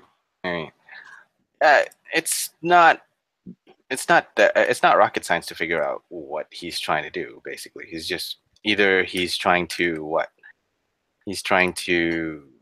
create something else to occupy his time other than the WWE now. Maybe it's a sign that he's trying to step back. Even he's trying to step back. I'm just spitballing. Yeah, well, there's also talk out there, and yes, Vista Entertainment. Okay, that's the name of the company he's creating. with the $100 million in stocks he just sold. There's a struggling NHL team in Carolina, the Hurricanes. Okay. Okay. Formerly they were the Hartford Whalers. Mhm. Could he buy the Whalers and then move them back to the Northeast? Of course he can. Of course, yeah. It's just a matter of whether he wants to do it or not. Right. That's it. And now with the thing that's going on in the NFL with the owner of the Carolina Panthers selling his team at the end of the year amidst allegations of sexual misconduct in the office. Oh, yeah. Yeah. Oh, goodness. There's a lot of stuff going to talk about. Yeah. In a season where you're supposed to be a little bit more relaxed and a little bit more chill just to ease off your end of the year stuff, Vince is getting pretty busy. Well, Vince has always gone against the flow. Mm-hmm. He's always one who goes against the grain. Yep. That was one. But anyway, I mean, shit, there's lots of stuff that we can talk about. And we haven't really touched about what we want to talk about the most, which is Clash of Champions. Yeah, let's get to that, shall we? Yeah, sure. I mean, gentle reminder to all of you who's listening. We set the bar on Clash of Champions very, very low, even lower than Great Balls of Fire. And surprisingly speaking, we actually enjoyed it. I think. I don't know about you, but I enjoyed it. There wasn't really very many matches that I didn't enjoy. Yeah. I didn't see the pre-show match, but I heard it was pretty good. It was good. Mojo Rawley and Zack Ryder. Zack Ryder, yeah. They solidified. I guess they solidified Mojo's turn in this match. Because I see that. Well, I think I see that Mojo Rawley is finally getting his feet back to the path where he should be going, which is building up his character and building up his resume in the main roster, which he did. Because here's the thing, he should have gotten his push way back when after WrestleMania this year. Yeah, and he should have gotten that. It didn't, because they put him with Zack Ryder, and Zack Ryder was out for several months hurt again. Yeah, again. Yeah, I mean, he's waiting. He has been waiting for almost the entire year after his Andre the Giant Memorial Battle Royal. Remember that he won the Andre the Giant, the whole thing. Yes. That was supposed to be the jumping point of his career. It's just that then he was saddled with Zack Ryder, and then Zack Ryder got injured, and he's sidelined, inadvertently sidelined for reasons unknown. Is that okay? Your partner is out with an injury. You should be out too, for reasons not logical, unfounded thought about. So. Okay, and here's the other point that I would like to say. Among the whole spectrum of him and Mojo Rawley getting the quote-unquote push that he deserves now, I see him as one budding mic workers, because here's the thing. When I say top mic workers in WWE right now, who would you say Cena has that? Cena. Anyone else? And Heyman. Okay, again? Triple H is pretty good on the mic. Yeah, usual suspects, basically. Usual suspects. We don't have anybody really to take over. I do. Roman's gotten a lot better. Roman's gotten a lot better on that. Yeah, but he also went to school. He also went to school with John Cena. Yes, that's one. I would add both The Miz and Kevin Owens to that list of top mic workers right now. Yeah, The Miz, of course. Every single thing that you say single thing that he says sounds grateful. Sounds really grating to some people, and it generates heat. Intense heat. Yes, I know. We're not going to touch on that. Kevin Owens. Get him off my TV, goddammit. And Kevin Owens, my goodness, he's on fire with the mic. Of course, with the usual suspects of John Cena, Paul Heyman, et al. Mojo Rawley, I think, is proving himself quietly but surely with this one, with his hyped up mic work. Yeah, he's not doing the I don't get hype. I stay hype. He's not doing that now. He's No. more. He's now more Serious. charismatic and more intense, basically. And he sounds natural. Well, from what I gather, he basically owns Zack Ryder on social media. Yep, exactly. There again. Mhm. He was being himself. Nothing was scripted. Yep. And herein lies the big problem. Okay. Okay. It used to be, and with some people it still is, i.e., Heyman, Mhm. Cena, Triple H, maybe Miz. Okay. They're given bullet points until Oh, they yeah. go talk. Mhm. They script With too much now. Yep, true. We don't need scripts with phrases of suffering succotash and all that other crap that's been put out there by these I think quote unquote we can professional safely- writers. These are all, in my opinion, if you're writing for this is going to sound bad. Go ahead. Go ahead. If you're working for WWE as a writer, Mhm. writing promos for wrestlers, Mhm. you must suck because you can't get a job in the film industry or in soap operas or something like that. Oh You know. man, that's a sick burn. Sorry. Oh God.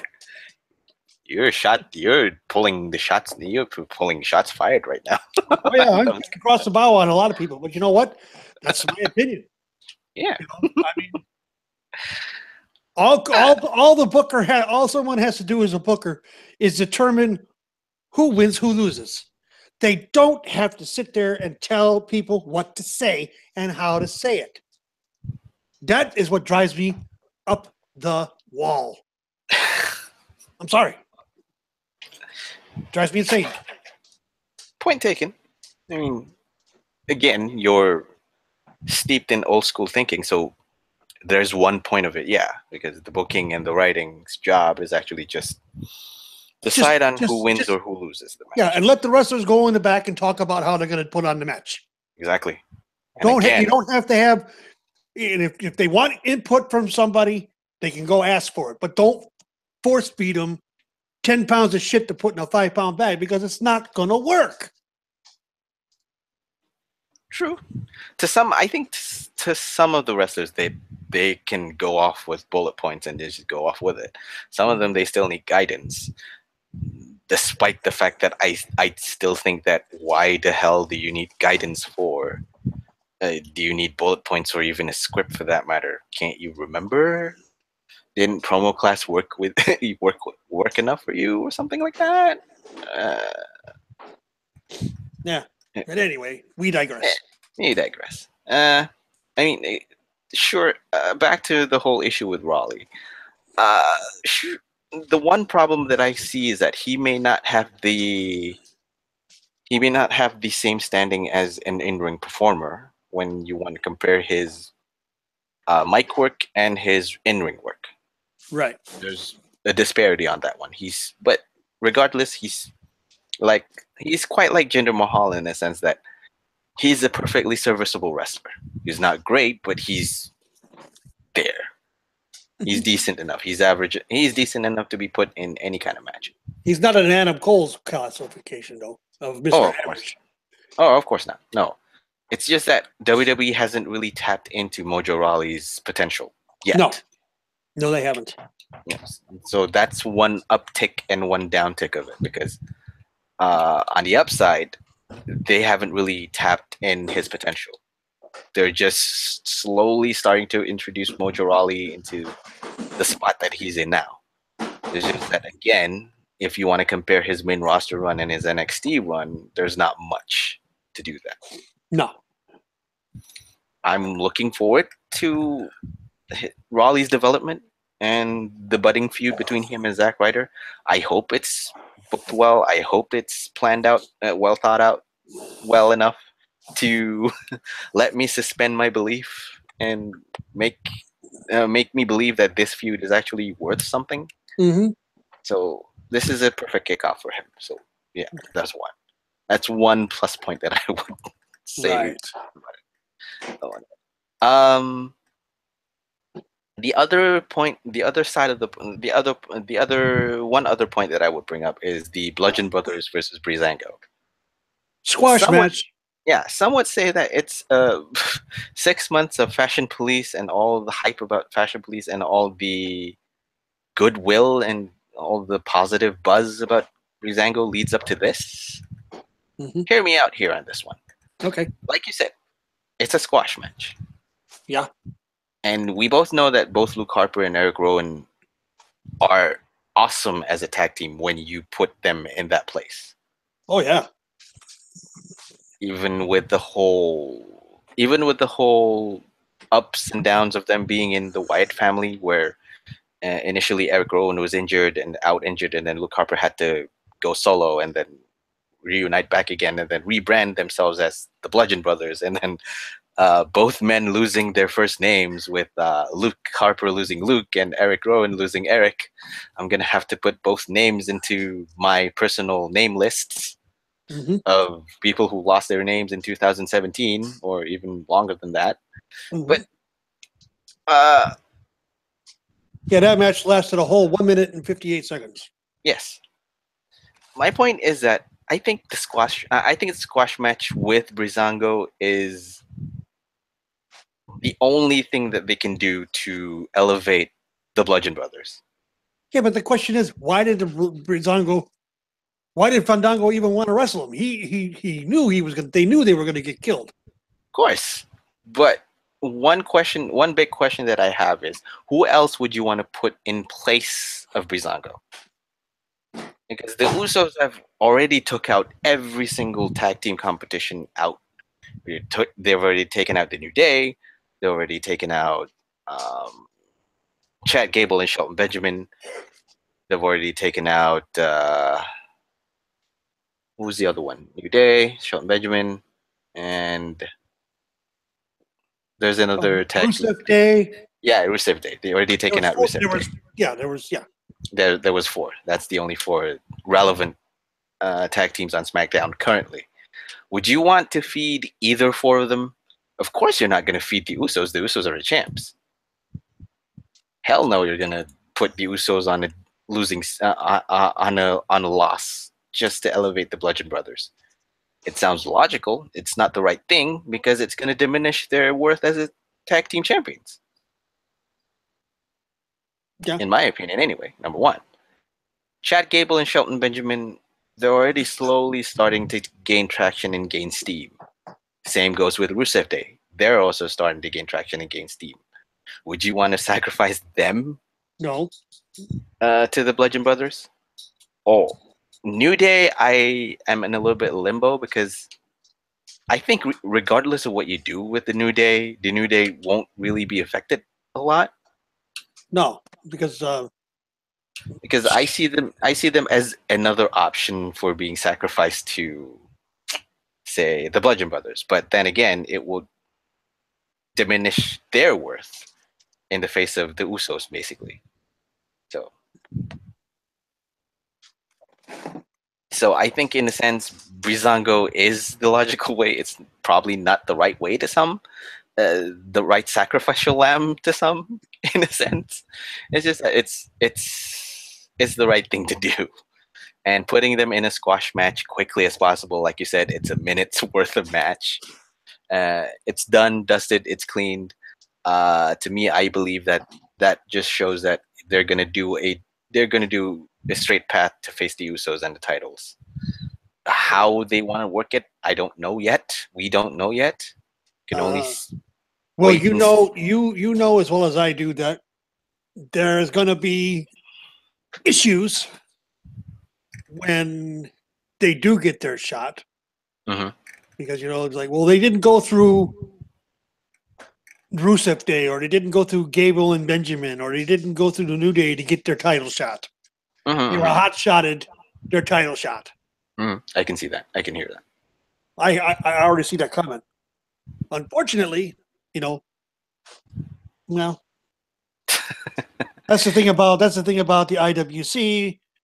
It's getting predictable. And well, Since when has WWE took the predictable path? Quite rarely, I think. Yeah, but this one is going to be predictable in pretty much all aspects. Yeah. They're going to have a Yes. match on Raw with the Usos. They're going to beat the Usos. Wait, no. Match on SmackDown, not on Or Raw. match on SmackDown. They're going to beat the Usos, and then they're going to have a title match at the next pay-per-view. Like, And if they people are want gonna to, be like, this is, and at the pay-per-view, Harper and Rowan will lose. oh yeah, probably so.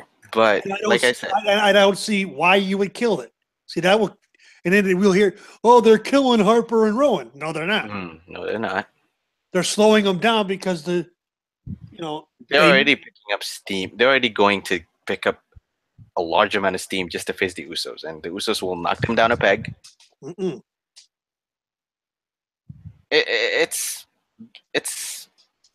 kind of simple booking in a sense because they're gonna build the momentum, and then doing one pay-per-view, the Usos will knock them down just one peg, and and I believe that if WWE is able to wait just a little bit long enough, the whole gaining traction and gaining steam might be big enough.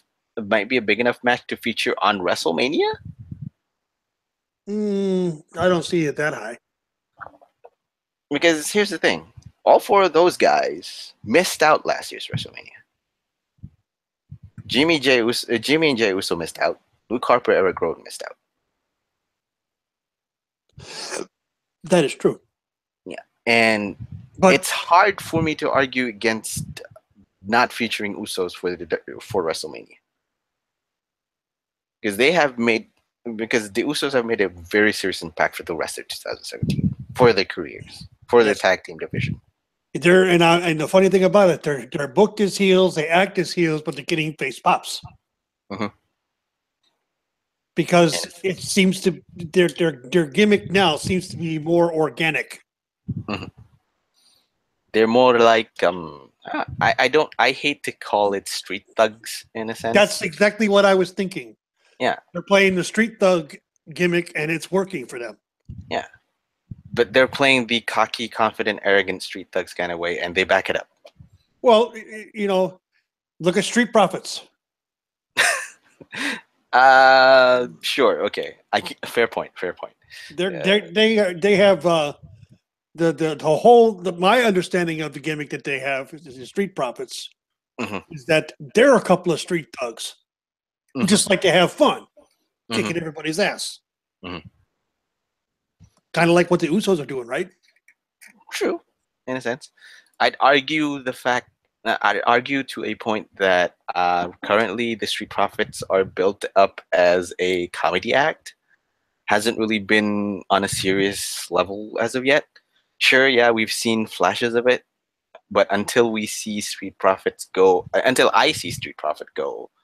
to more serious competitors like Sanity or Authors of Pain or your new tag team champions. Your new tag team champions, Bobby Fish and Kyle O'Reilly. Undisputed Era.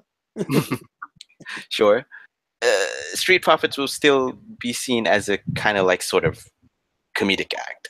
Well, sure, with some of the call-ups that are supposedly going to happen in January, Authors of Pain are probably going to come up.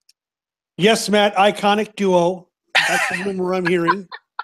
Yeah, the rumors. So, and there's one more. I think there's a solo act that's going to go up as well. Oh, who was it? Can't really remember who. Can't really remember. Well, we knew Drew. We know Drew's going to be coming up. Oh, I think that was it. I think that was one of the because of his shoulder. We just kind of push it back. Okay. Oh yeah. Okay. Here's the thing. Probably No Way Jose would be one of them. As well. So there's that. And I worry about him coming up to the main roster with that gimmick. I worry about him the most. Yeah. Although I think he's happy with the spot that he is. It's just that, well, now you're in the big leagues. Please do well. I think that's the whole stick with me now with every NXT gimmick that feels like, oh, okay, I see you. I see you're enjoying your position in NXT match card right now, and then suddenly you get called up to the main roster, and I go, good luck. Please Yep. don't mess it up. We talked about the Bludgeon Brothers and Breezango and the championship four-way. So let's talk about Charlotte Flair versus Natalya. Just one statement. Mm. SmackDown's women's division must move past relying on Natalya. Well, I think at the end of that match, after she lost the promo she cut, basically said that she's going to step away for a while. Mhm. Because the fans turned their back on her, while she's turning her back on everybody. So that's her basically saying, "I'm going to go take a hiatus for a while, guys." Mhm. I mean, not to knock on Natalya, because here's the thing: Natalya has been in WWE for I think almost 10 years now. Mm-hmm. 10, maybe Uh, close to 15. She's been there a while. Yeah, if you want to count as well her development, yeah, she could close be about 15. I think it was almost a decade, so there's that. I'd have to see Mhm. back again. But anyway, in a career that's filled with ups and downs and whatnot, seeing her husband, marrying her husband, Tyson Kidd, and then seeing her husband not able to work anymore in WWE because of his injury, it's nice to see her get some time back on the top roster again for SmackDown's women division. But uh, like you said, like I've said, like we've already agreed on a couple of times already with Natalya and all that, she should now step back and be the background carpenter. Let other women take up her responsibility. Right. I would agree with that completely. It's time for her to kind of step back a little bit. She's one of the senior members in the locker room. I think she's one of the oldest aside from Alicia Fox. Yeah. One of the more veterans aside from Alicia Fox, who's in Raw. Or Tamina, I think. Yeah. No. Tamina's younger. Tamina's younger than Natalya, I think. But Well, yeah, Tamina and Natalya were around about the same time. Because remember, Tamina and the Usos were a group, as was the New Heart Foundation, or whatever they call it. And because you had Davy Boy Smith Jr., another one of the Hearts, and Natty. Oh shit! I just found this out. Tamina Snuka is older than Natalya. Yes, a couple She's years older. She's 39, while Natalya is 35. Yeah, I just found that out. Surprising. Tamina's been around for a long time. Yeah, she came into the business late, though. Yeah, which is a bummer in a sense. But well, you come into the business when you come into the business. I mean, hell, Diamond Dallas Page made his debut like what, 30 something? 40. Did he? He was 40. He won the Rookie of the Year in WCW at the age of 40. Oh yeah. Yeah. Okay. Correct. I mean, hell, he's old now. He's a grandfather now. Age. Mm-hmm. He's okay. I digress. But yeah, to me, I think the sooner they move, the sooner WWE's women's division on SmackDown moves away from Charlotte, even away from Natalya, the better. Yeah, or sorry, Natalya, the better. Not to say that she should disappear from the whole scene entirely. No. It's just that knock her down. It's not to knock her down. Just put her in a lower mid card or a mid card section. Mm-hmm. Because I think we can agree that one of the women's rosters division, both Raw and SmackDowns, one of their weakest points is that there's no other side feuds other than the ones with the title. And that's what we need. And that's what we're trying to get with both Absolution and the Riot Squad. It's just that this week the Riot Squad has been squished. Yeah. As far as I don't know whether I don't know whether they're totally squished or the Well, experiment with Riot Squad is. I'm glad to see that they're not doing it similar to NWO, Oh, of course not. No, no, where no. they would come in and just destroy a match for shits and giggles. Of course not. Because if they build it like NWO, that's going to be a serious thing. That's going to be a serious thing to consider.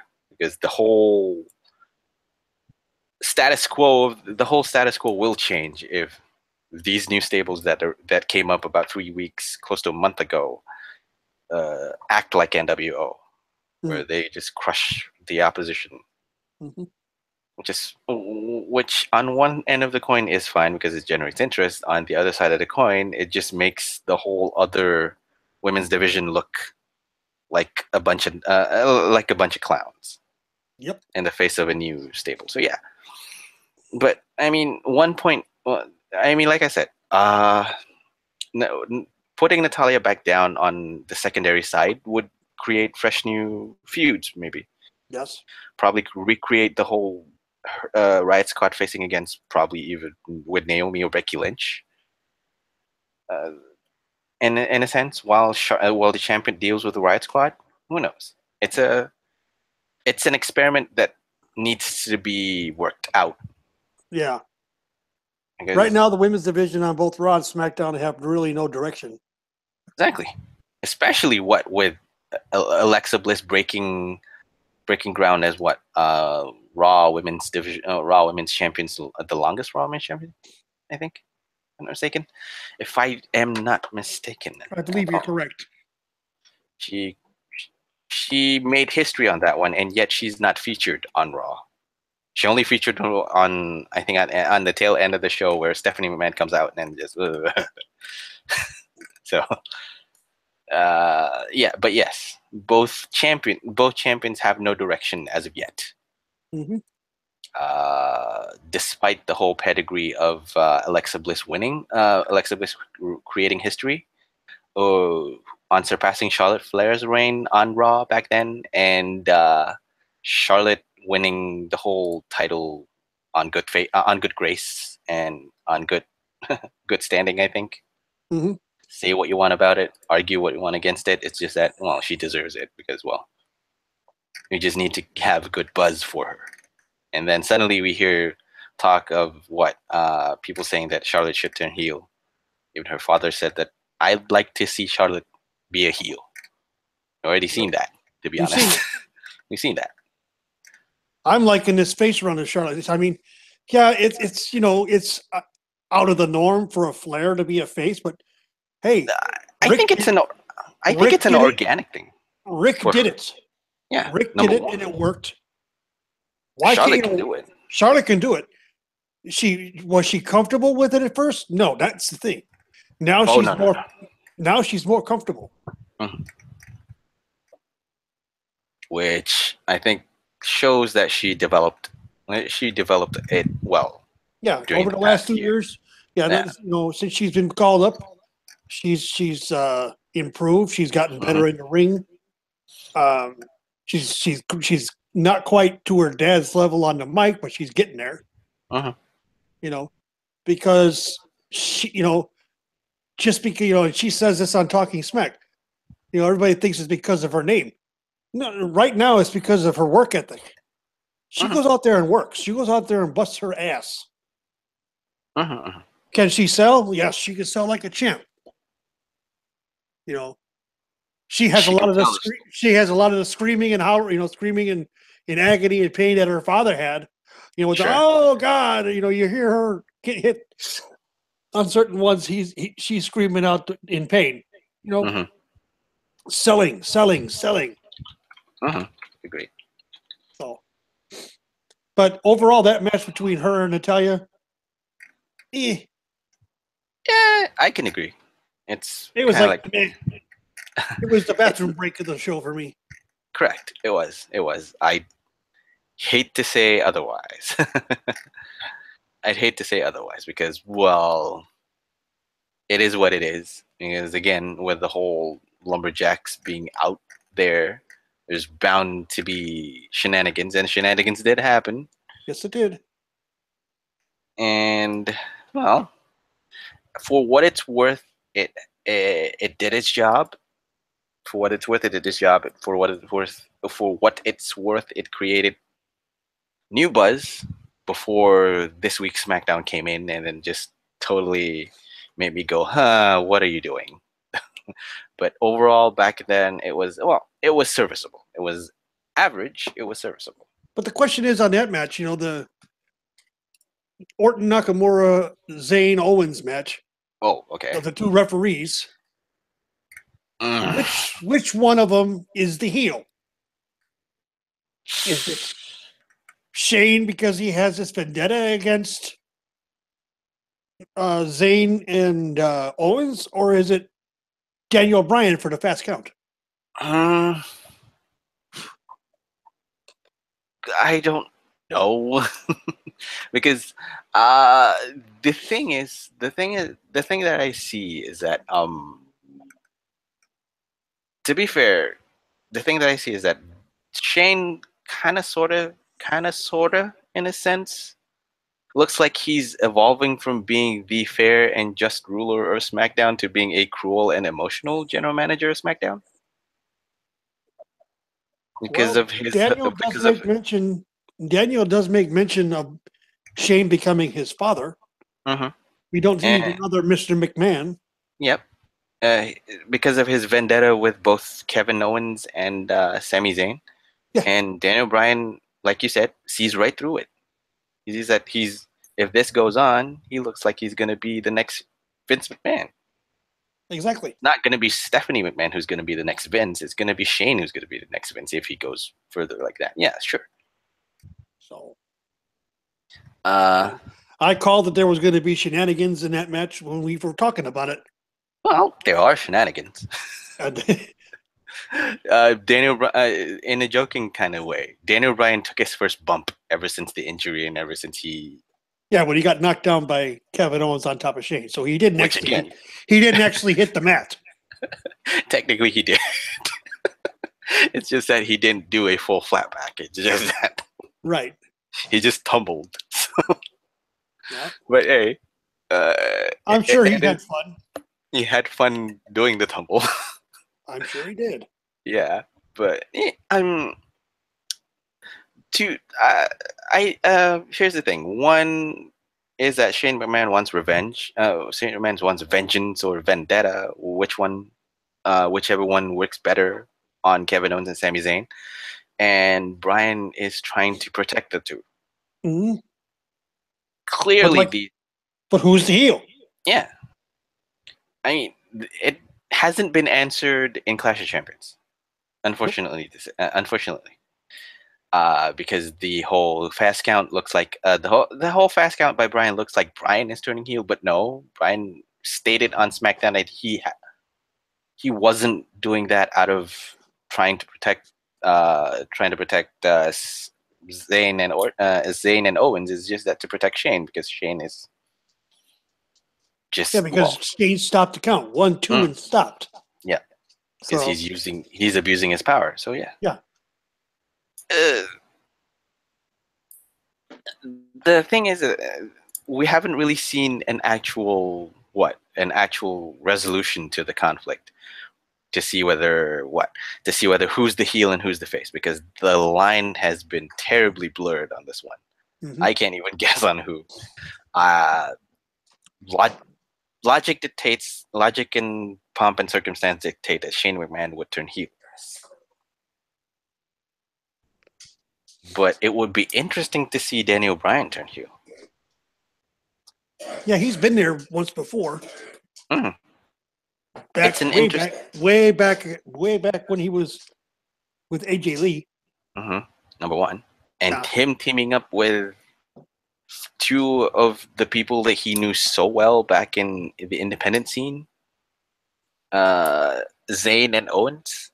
Him teaming up with them could even possibly lead to a small stable of rebellious workers who just you don't want to It's just that to me it's still vague, very very vague, because clearly, WWE is trying to really slowly build this to a climax. I don't know where's the high spot. Oh God! In the chat room, brother Chris, Yeah. is saying something about this Daniel Bryan, Shane McMahon thing. Saying the storytelling here is awful. I'm having a lot of trouble figuring out why I'm supposed to care. I agree, brother Chris. I agree. Brother Chris, I agree. It's like, what what is the end game here? Those two having a match at There Mania? you go. There you go. Yes, there you go. That's the general question that we have. Where's And the why would I where's the care climax? about a man who's had, I care about Daniel Bryan's health. I am not going to lie. We don't need Not him gonna lie. getting hurt again or No, having no, no, more no, no. seizures or anything like that. No, yeah. And Shane, please stay out of the ring. You can't punch. You look like an idiot. The only thing you have Going for is the coast to coast, which looks Daniel good. which looks good, but Daniel can't take it because of his concussion problem. That's So sad. Shane has nothing for Daniel at that point. Except for the jumping off of things, which Daniel could take, I think. But Because he can get out of the way.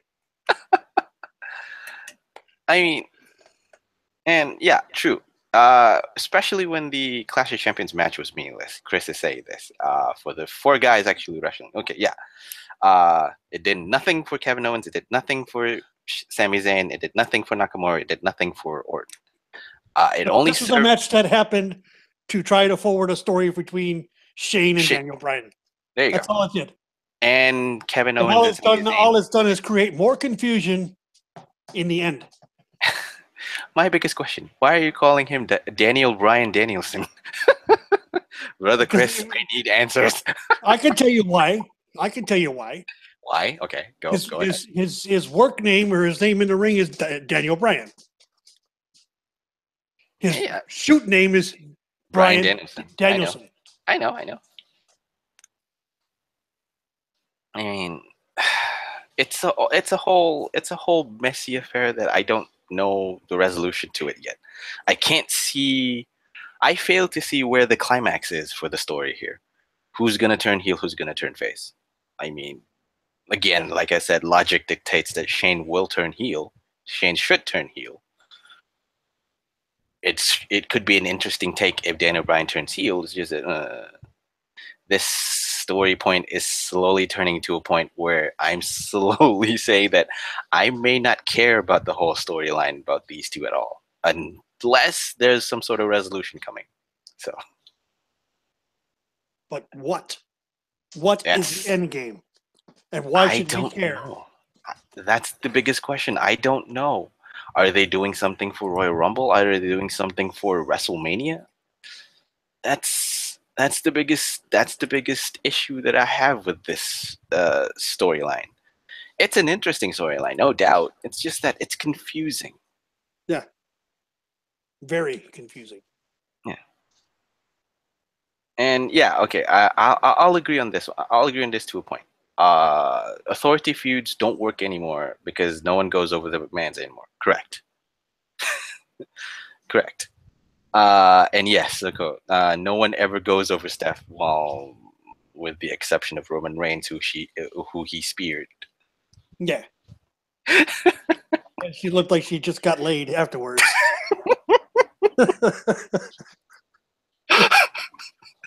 Is it not the truth?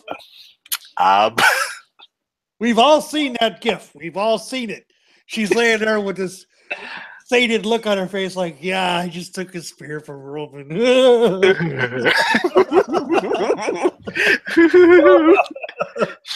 She looks like she's in pain, but her face is pure euphoric. Yes. I hate to be crude, but she looked like she just orgasmed one time. I was thinking that, but I was not going to say it. I'll skip to that now and just go to the last point that I think is the biggest positive that I can pull out for Clash of Champions. We've already talked about Jinder Mahal and the whole failed experiment has failed, but to me, I think it won't kill his career. No, it won't. His career is The solid. biggest talking point, the biggest plus point, I think that you guys can agree is that SmackDown once again is the AJ Styles show, Yep. and it's absolutely for the best. Yep. It's best for business. Yep. Sorry, I Daniel. mean, I agree because my God, way back when he was saddled with Kevin Owens, we thought that he's gonna be saddled in a little bit, sort of like a comedic act heel in a sense. It's just that in time when he moved away from Kevin Owens and then suddenly starts up these great matches with people with the rest of his opponents, he starts back on on the starting end of 2016, tail end 2016 last year, and then suddenly starting back on 2017 as WWE champion, and then slowly building his resume back. He's hands down the best wrestler in WWE right now. Yep. He's the champion. He's the WWE champion that WWE needs right now. Considering Yes, the fact that Brock Lesnar is a part timer. Brock Lesnar is MIA. Yeah, Okay. it's it. He only appears when he wants to appear. He disappears with the title after he did his job, gets paid. I'm done. Who's next? Before I say who's next, I'll just go back and rest in my farm. That's it. Yep. I think it's the change is for the best because it's a different show with Styles at the top, because you can pair him with anyone and he'll make it work. I mean, that's just that's arguably possible for debate, and your mileage may vary on that one.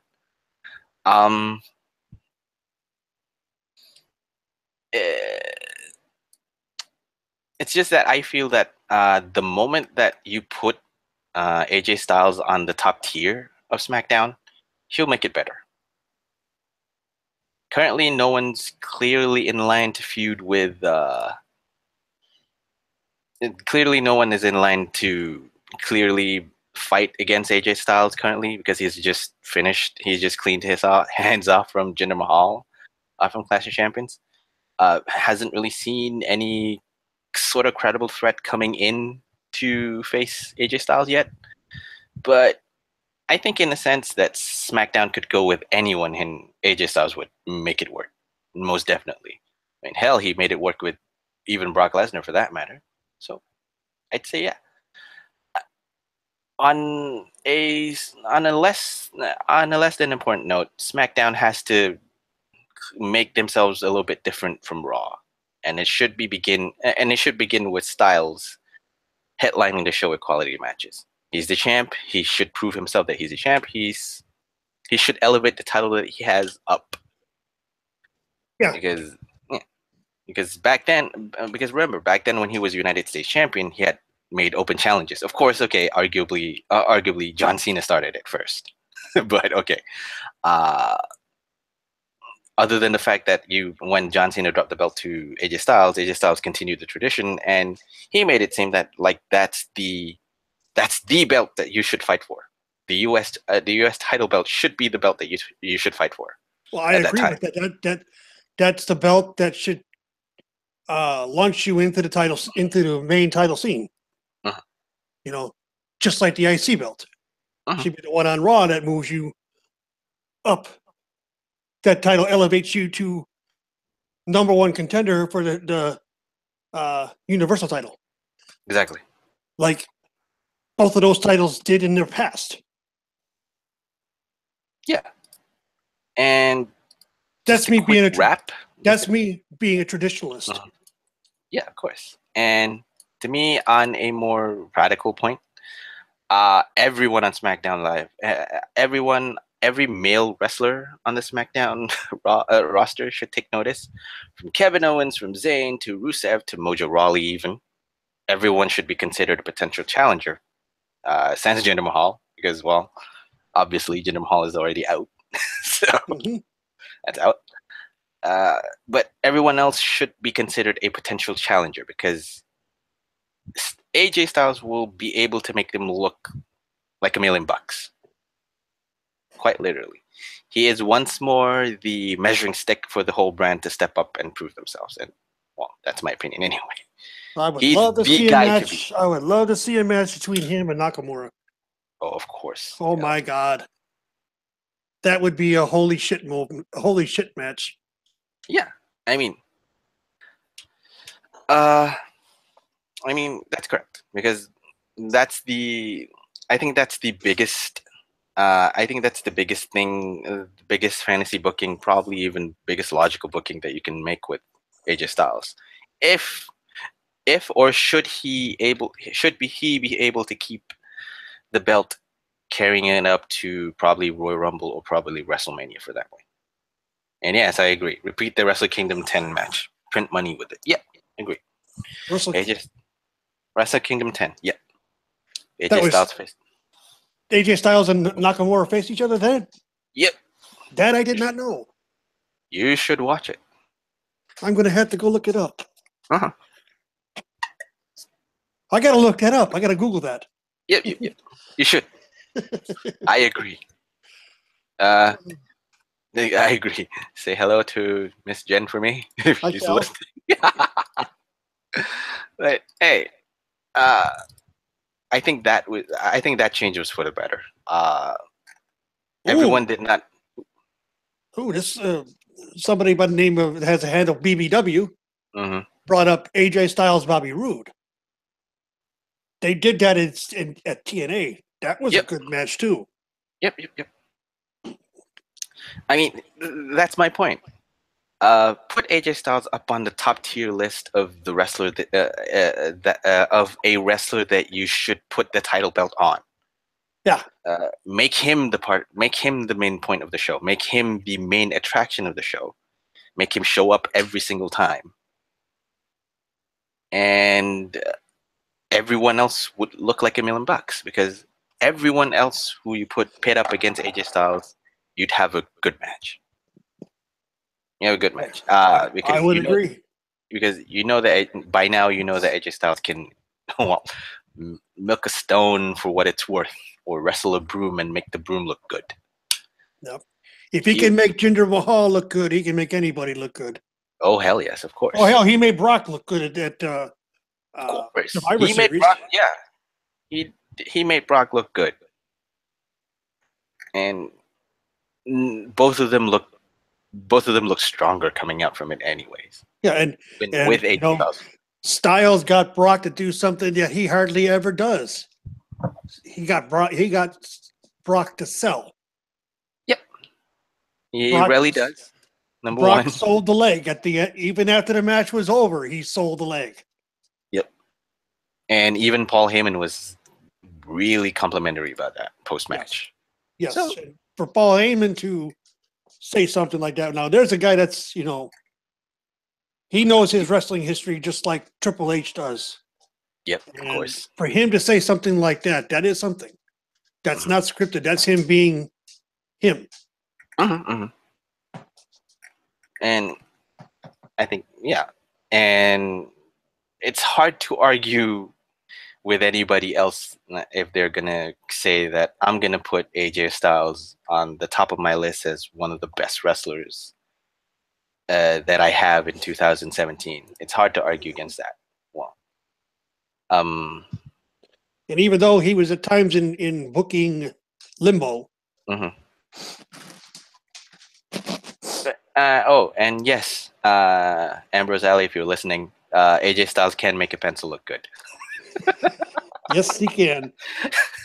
In a sense, yeah. He can make it. He could make that chair that Lana sat in. Oh, look good. Right. So there is that.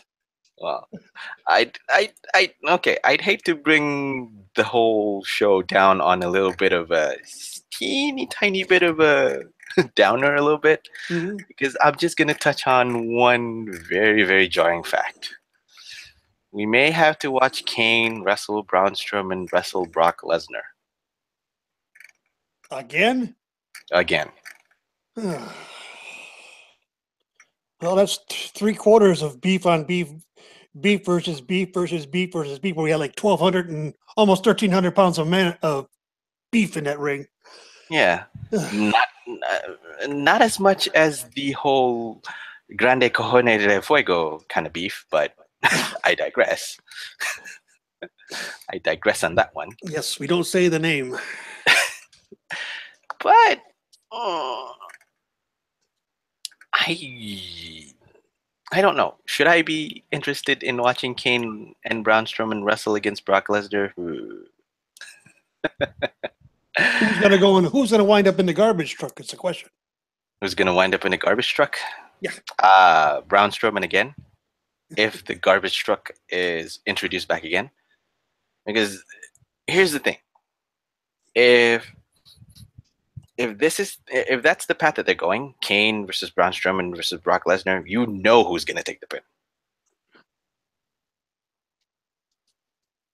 You know for sure who's gonna take the pin on that one. Kane is. There you go. That's obvious. He's got a political career to worry about right now. Yeah. Number two, most importantly, yeah. And yes, So- we know Kane wasn't in the SummerSlam match. Yes, SummerSlam match. Yeah. Survivor We Series. know. Survivor Series or no? Mm-hmm. Kane was in the match with Miz, the Miz Taraj, Braun, and Kane. Yeah. But the whole prospect of me watching Kane wrestle again. I remember when a time when Lesnar was appeared to look to be squaring off with Finn Balor. I remember that point. Now we're seeing Kane versus Braun Strowman versus Brock Lesnar. Yes, Chris, you're right. I was incorrect. The match to SummerSlam was Brock, Braun, Joe, and Roman. Yep. So we got two out of 4 in this next matchup. But why Kane? Good question. Why Kane? Aside from the fact that he's going to eat the pin. Mm-hmm. Why him? That's my biggest question. Well, they got to protect Brock and they got to protect Braun. Yeah. And who's the... Are they going to strap Braun? That's the question. You have to remember that all roads leads to Roman Reigns winning that title belt. Although rumor has it that some people are already saying that, okay, Roman doesn't really need to win the title belt in WrestleMania. Mm-hmm. But you know that they're gonna crown Roman Reigns regardless. Oh yeah. Is that how? There's going to be all those people. This is like his 4th or 5th coronation. We got the Roman haters out there that are going to complain. I think they should have put the strap on Braun. We're not on Roman again. I don't want Roman again. Or okay, fine. It was like his previous title reigns were shit. This one's going to be shit too. And I think I will call him George. I don't know. George. What? Why George? Why it's a Looney Tunes reference, my friend. Why George? Why George? Well, I don't know if you saw it, but there used to be this dog that was chasing Bugs Bunny all the time. Says, I'm going to catch that bunny rabbit. I'm going to hug him and squeeze him and all that. And I think I will call him George. The only George that I know comes from a cartoon character is George of the Jungle. Right now. Watch out for that tree. Yes. I digress. There's not much to say about it. Back to Clash of Champions anyways. I think with the lowered expectations that we have, I think the lowest amount of expectations that we brought down for ourselves, we enjoyed it. I enjoyed it. I mean, the card was solid. It turned out to be a solid card. Like I said, you convinced me to drop my standards, and I did. I can't expect 5-star matches from everybody. And you can't expect 5-star match pay-per-views or 4-star match pay-per-views almost on a daily basis, even with a company like WWE. There's gonna be up times. There's gonna be down times. Yes, course. Zed Sled, I'm old enough to remember Looney Tunes, okay? And in today's times, Zed, those cartoons are too violent for children today. Oh yeah. Well, I'll say this much. If I want to grade it, I'll grade it B minus. I think probably agree. C, because that would be Minus C plus. Yeah, I could see that. C plus, B minus, there and thereabouts. Women's Sorry, match. Chris, that we're not destroying it like you did on your show, but that's If you want to hear a more emotionally charged destruction of Clash of Champions, you can listen to Two Guys, One Sport. Two Guys, One Sport. Yes, available on iTunes, Yep. on Apple Podcast, and also available here on YouTube. Yep. But Yeah. those But yeah. I listened to their show the other night. Mhm. I never laughed so much in my life listening to those two guys. It's on a week where people are expecting us to take breaks. It's fun to hear that Chris and both Chris and Brother George are doing their due diligence and getting crazy about stuff. There's that. Yep, and I tend to agree with both Brother George and Brother Chris about Shane McMahon can't throw a punch. And yes, George, you're right. I went back and looked at it. Jinder missed his finisher again. Wait, he did? I didn't notice that. I should check back that out again. We did hear your in your intro. I haven't. You should listen. I don't have iTunes, so I'll link you to a closest source. So okay. I'll try. But my goodness. Damn it, we need one now. Shit. Get on that, MDS. What? Great. Now I'm gonna be tortured. Yeah, I'm gonna be tortured with the whole technicalities of them. You're the one with the new computer. You should do it. You won't like it. Fair enough. Fair point. Fair point. I guess. But I digress. There's not much that I can complain about. A women's match was the whole Shane McMahon, Daniel Bryan debacle. Well, I have to tell you something there, MDS. You just got off the hook. Where? Having to make a intro music. I guess that's what they've got, right? Well, Yeah. he says because we were talking about it. He goes, he can make us one if we want. He has the equipment. I'm about to say, yeah, sure. So yeah, go ahead, Chris. Why not? Was LIP in effect here. LIP in effect? Yeah, mostly go over and over is the podcast. The podcast. Yes, people. Now we're affiliated with CMLL. Indirectly. Yep.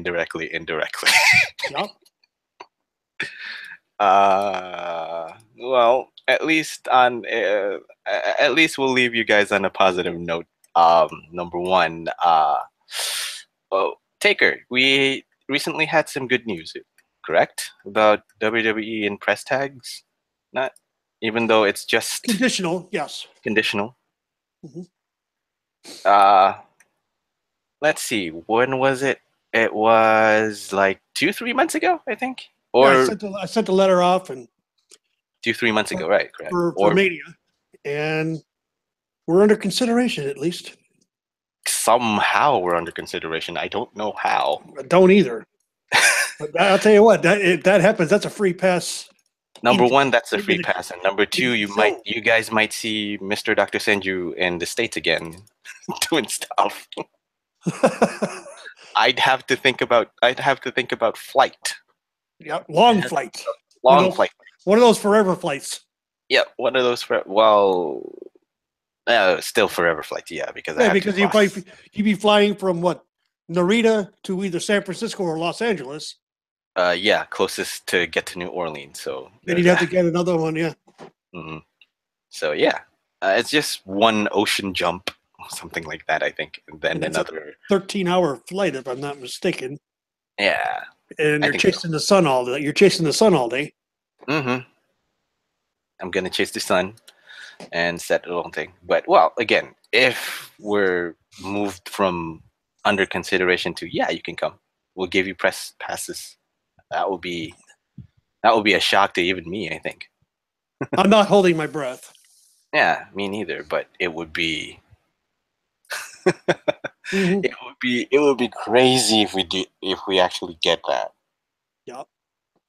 Because I'm not holding my breath on this one. But here's the thing: we did the 40-minute interview with Conrad Thompson, and yet we were saying that we're not holding our breath for him saying yeah, and suddenly he said, "Oh yeah, sure, let's do it." Yeah, that was one of those. Let me ask and see what happens. And he's like, "Yeah, sure, no problem." I'm like,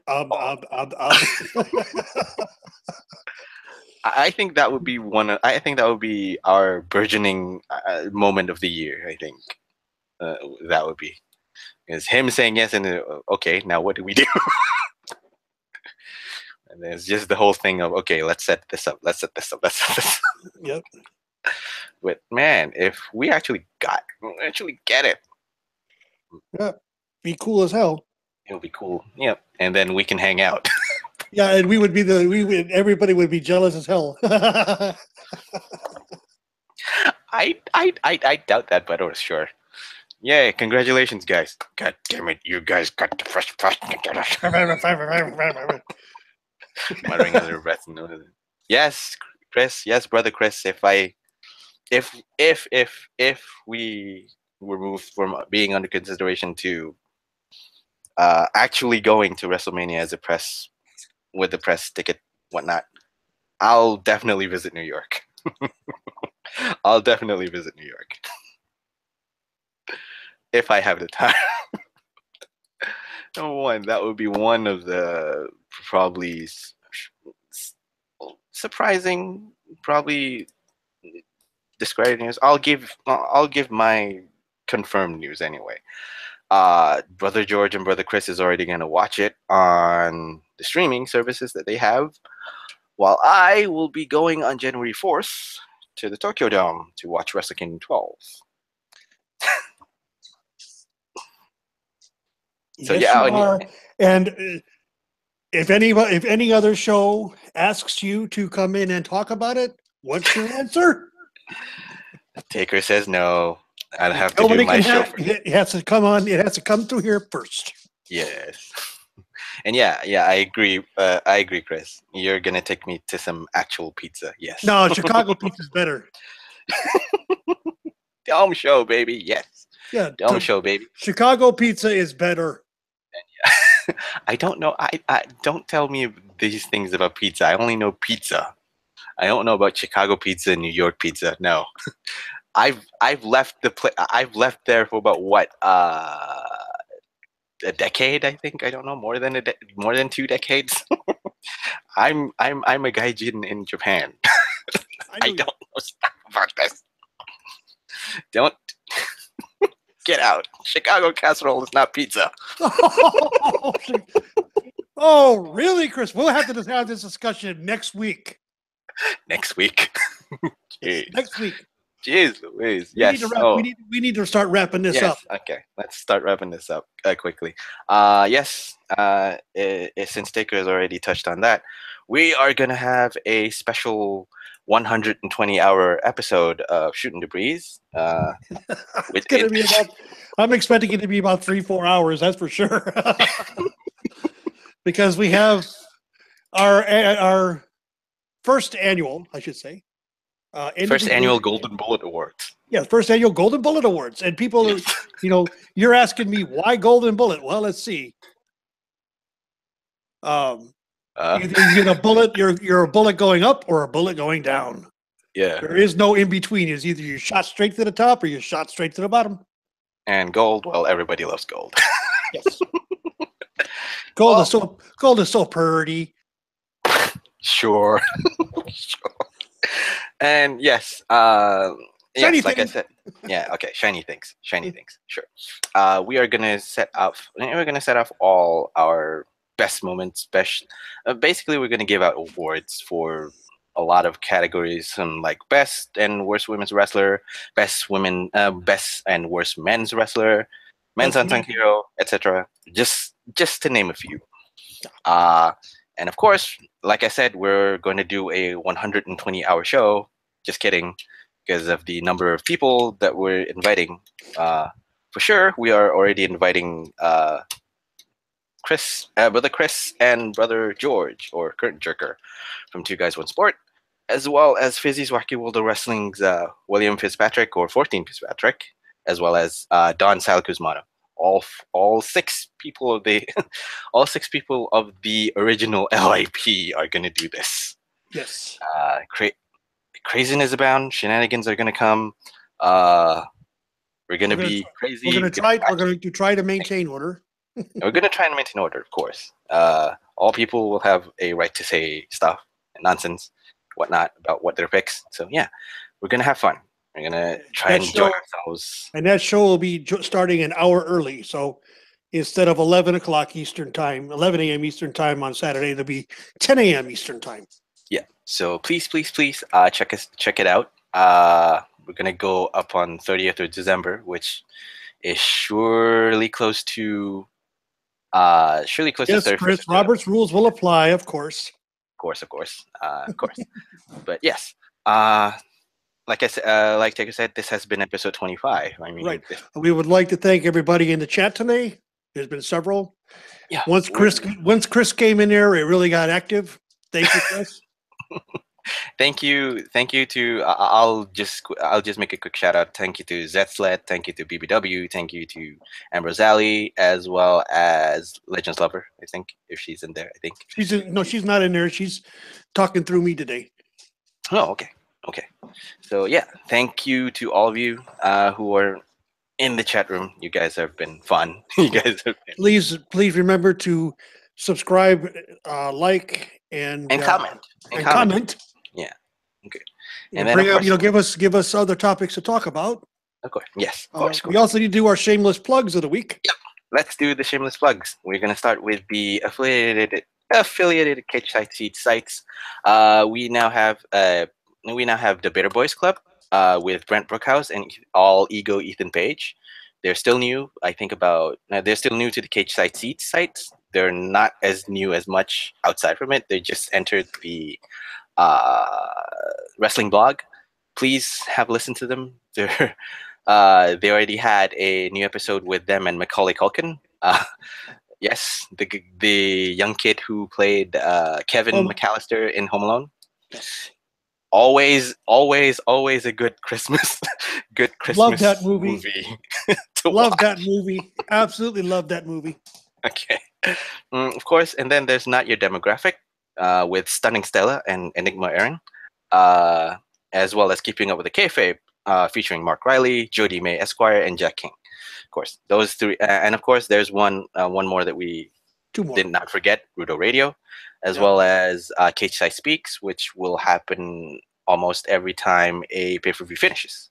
Right, and then we have the unaffiliated stuff. Of course, we already said two of them.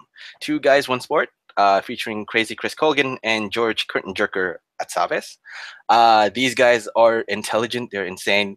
One commenter also said that these guys have a big fandom for Japanese wrestling, which I tend to agree with. They're much better than I do. So there's that. And then there's Fizzy's Wacky World of Wrestling featuring William 14 Fitzpatrick and Don Sal Guzmano. These two took a break this week. So work schedules due to work schedule for Sal and holidays for Will for Fitzpatrick. Well, arrival of a new washing machine. So. Oh yeah. So dig it. Randy, what are you doing here? Get out of here. Okay. And of course, we're going to promote one of the newest member of the podcast family, Violent Wrestling Podcast, with Ambrose Alley and Praise Moxley Lopez. Right. Did they make a show this week? No, they did not. They had technical issues that prevented them from being on this week. Unfortunately. Hopefully they'll be on next week. Hopefully they'll be on next week on Mox Time. Yes. And we also have to remember our good friend Conrad Thompson that we mentioned earlier. He has 2 podcasts.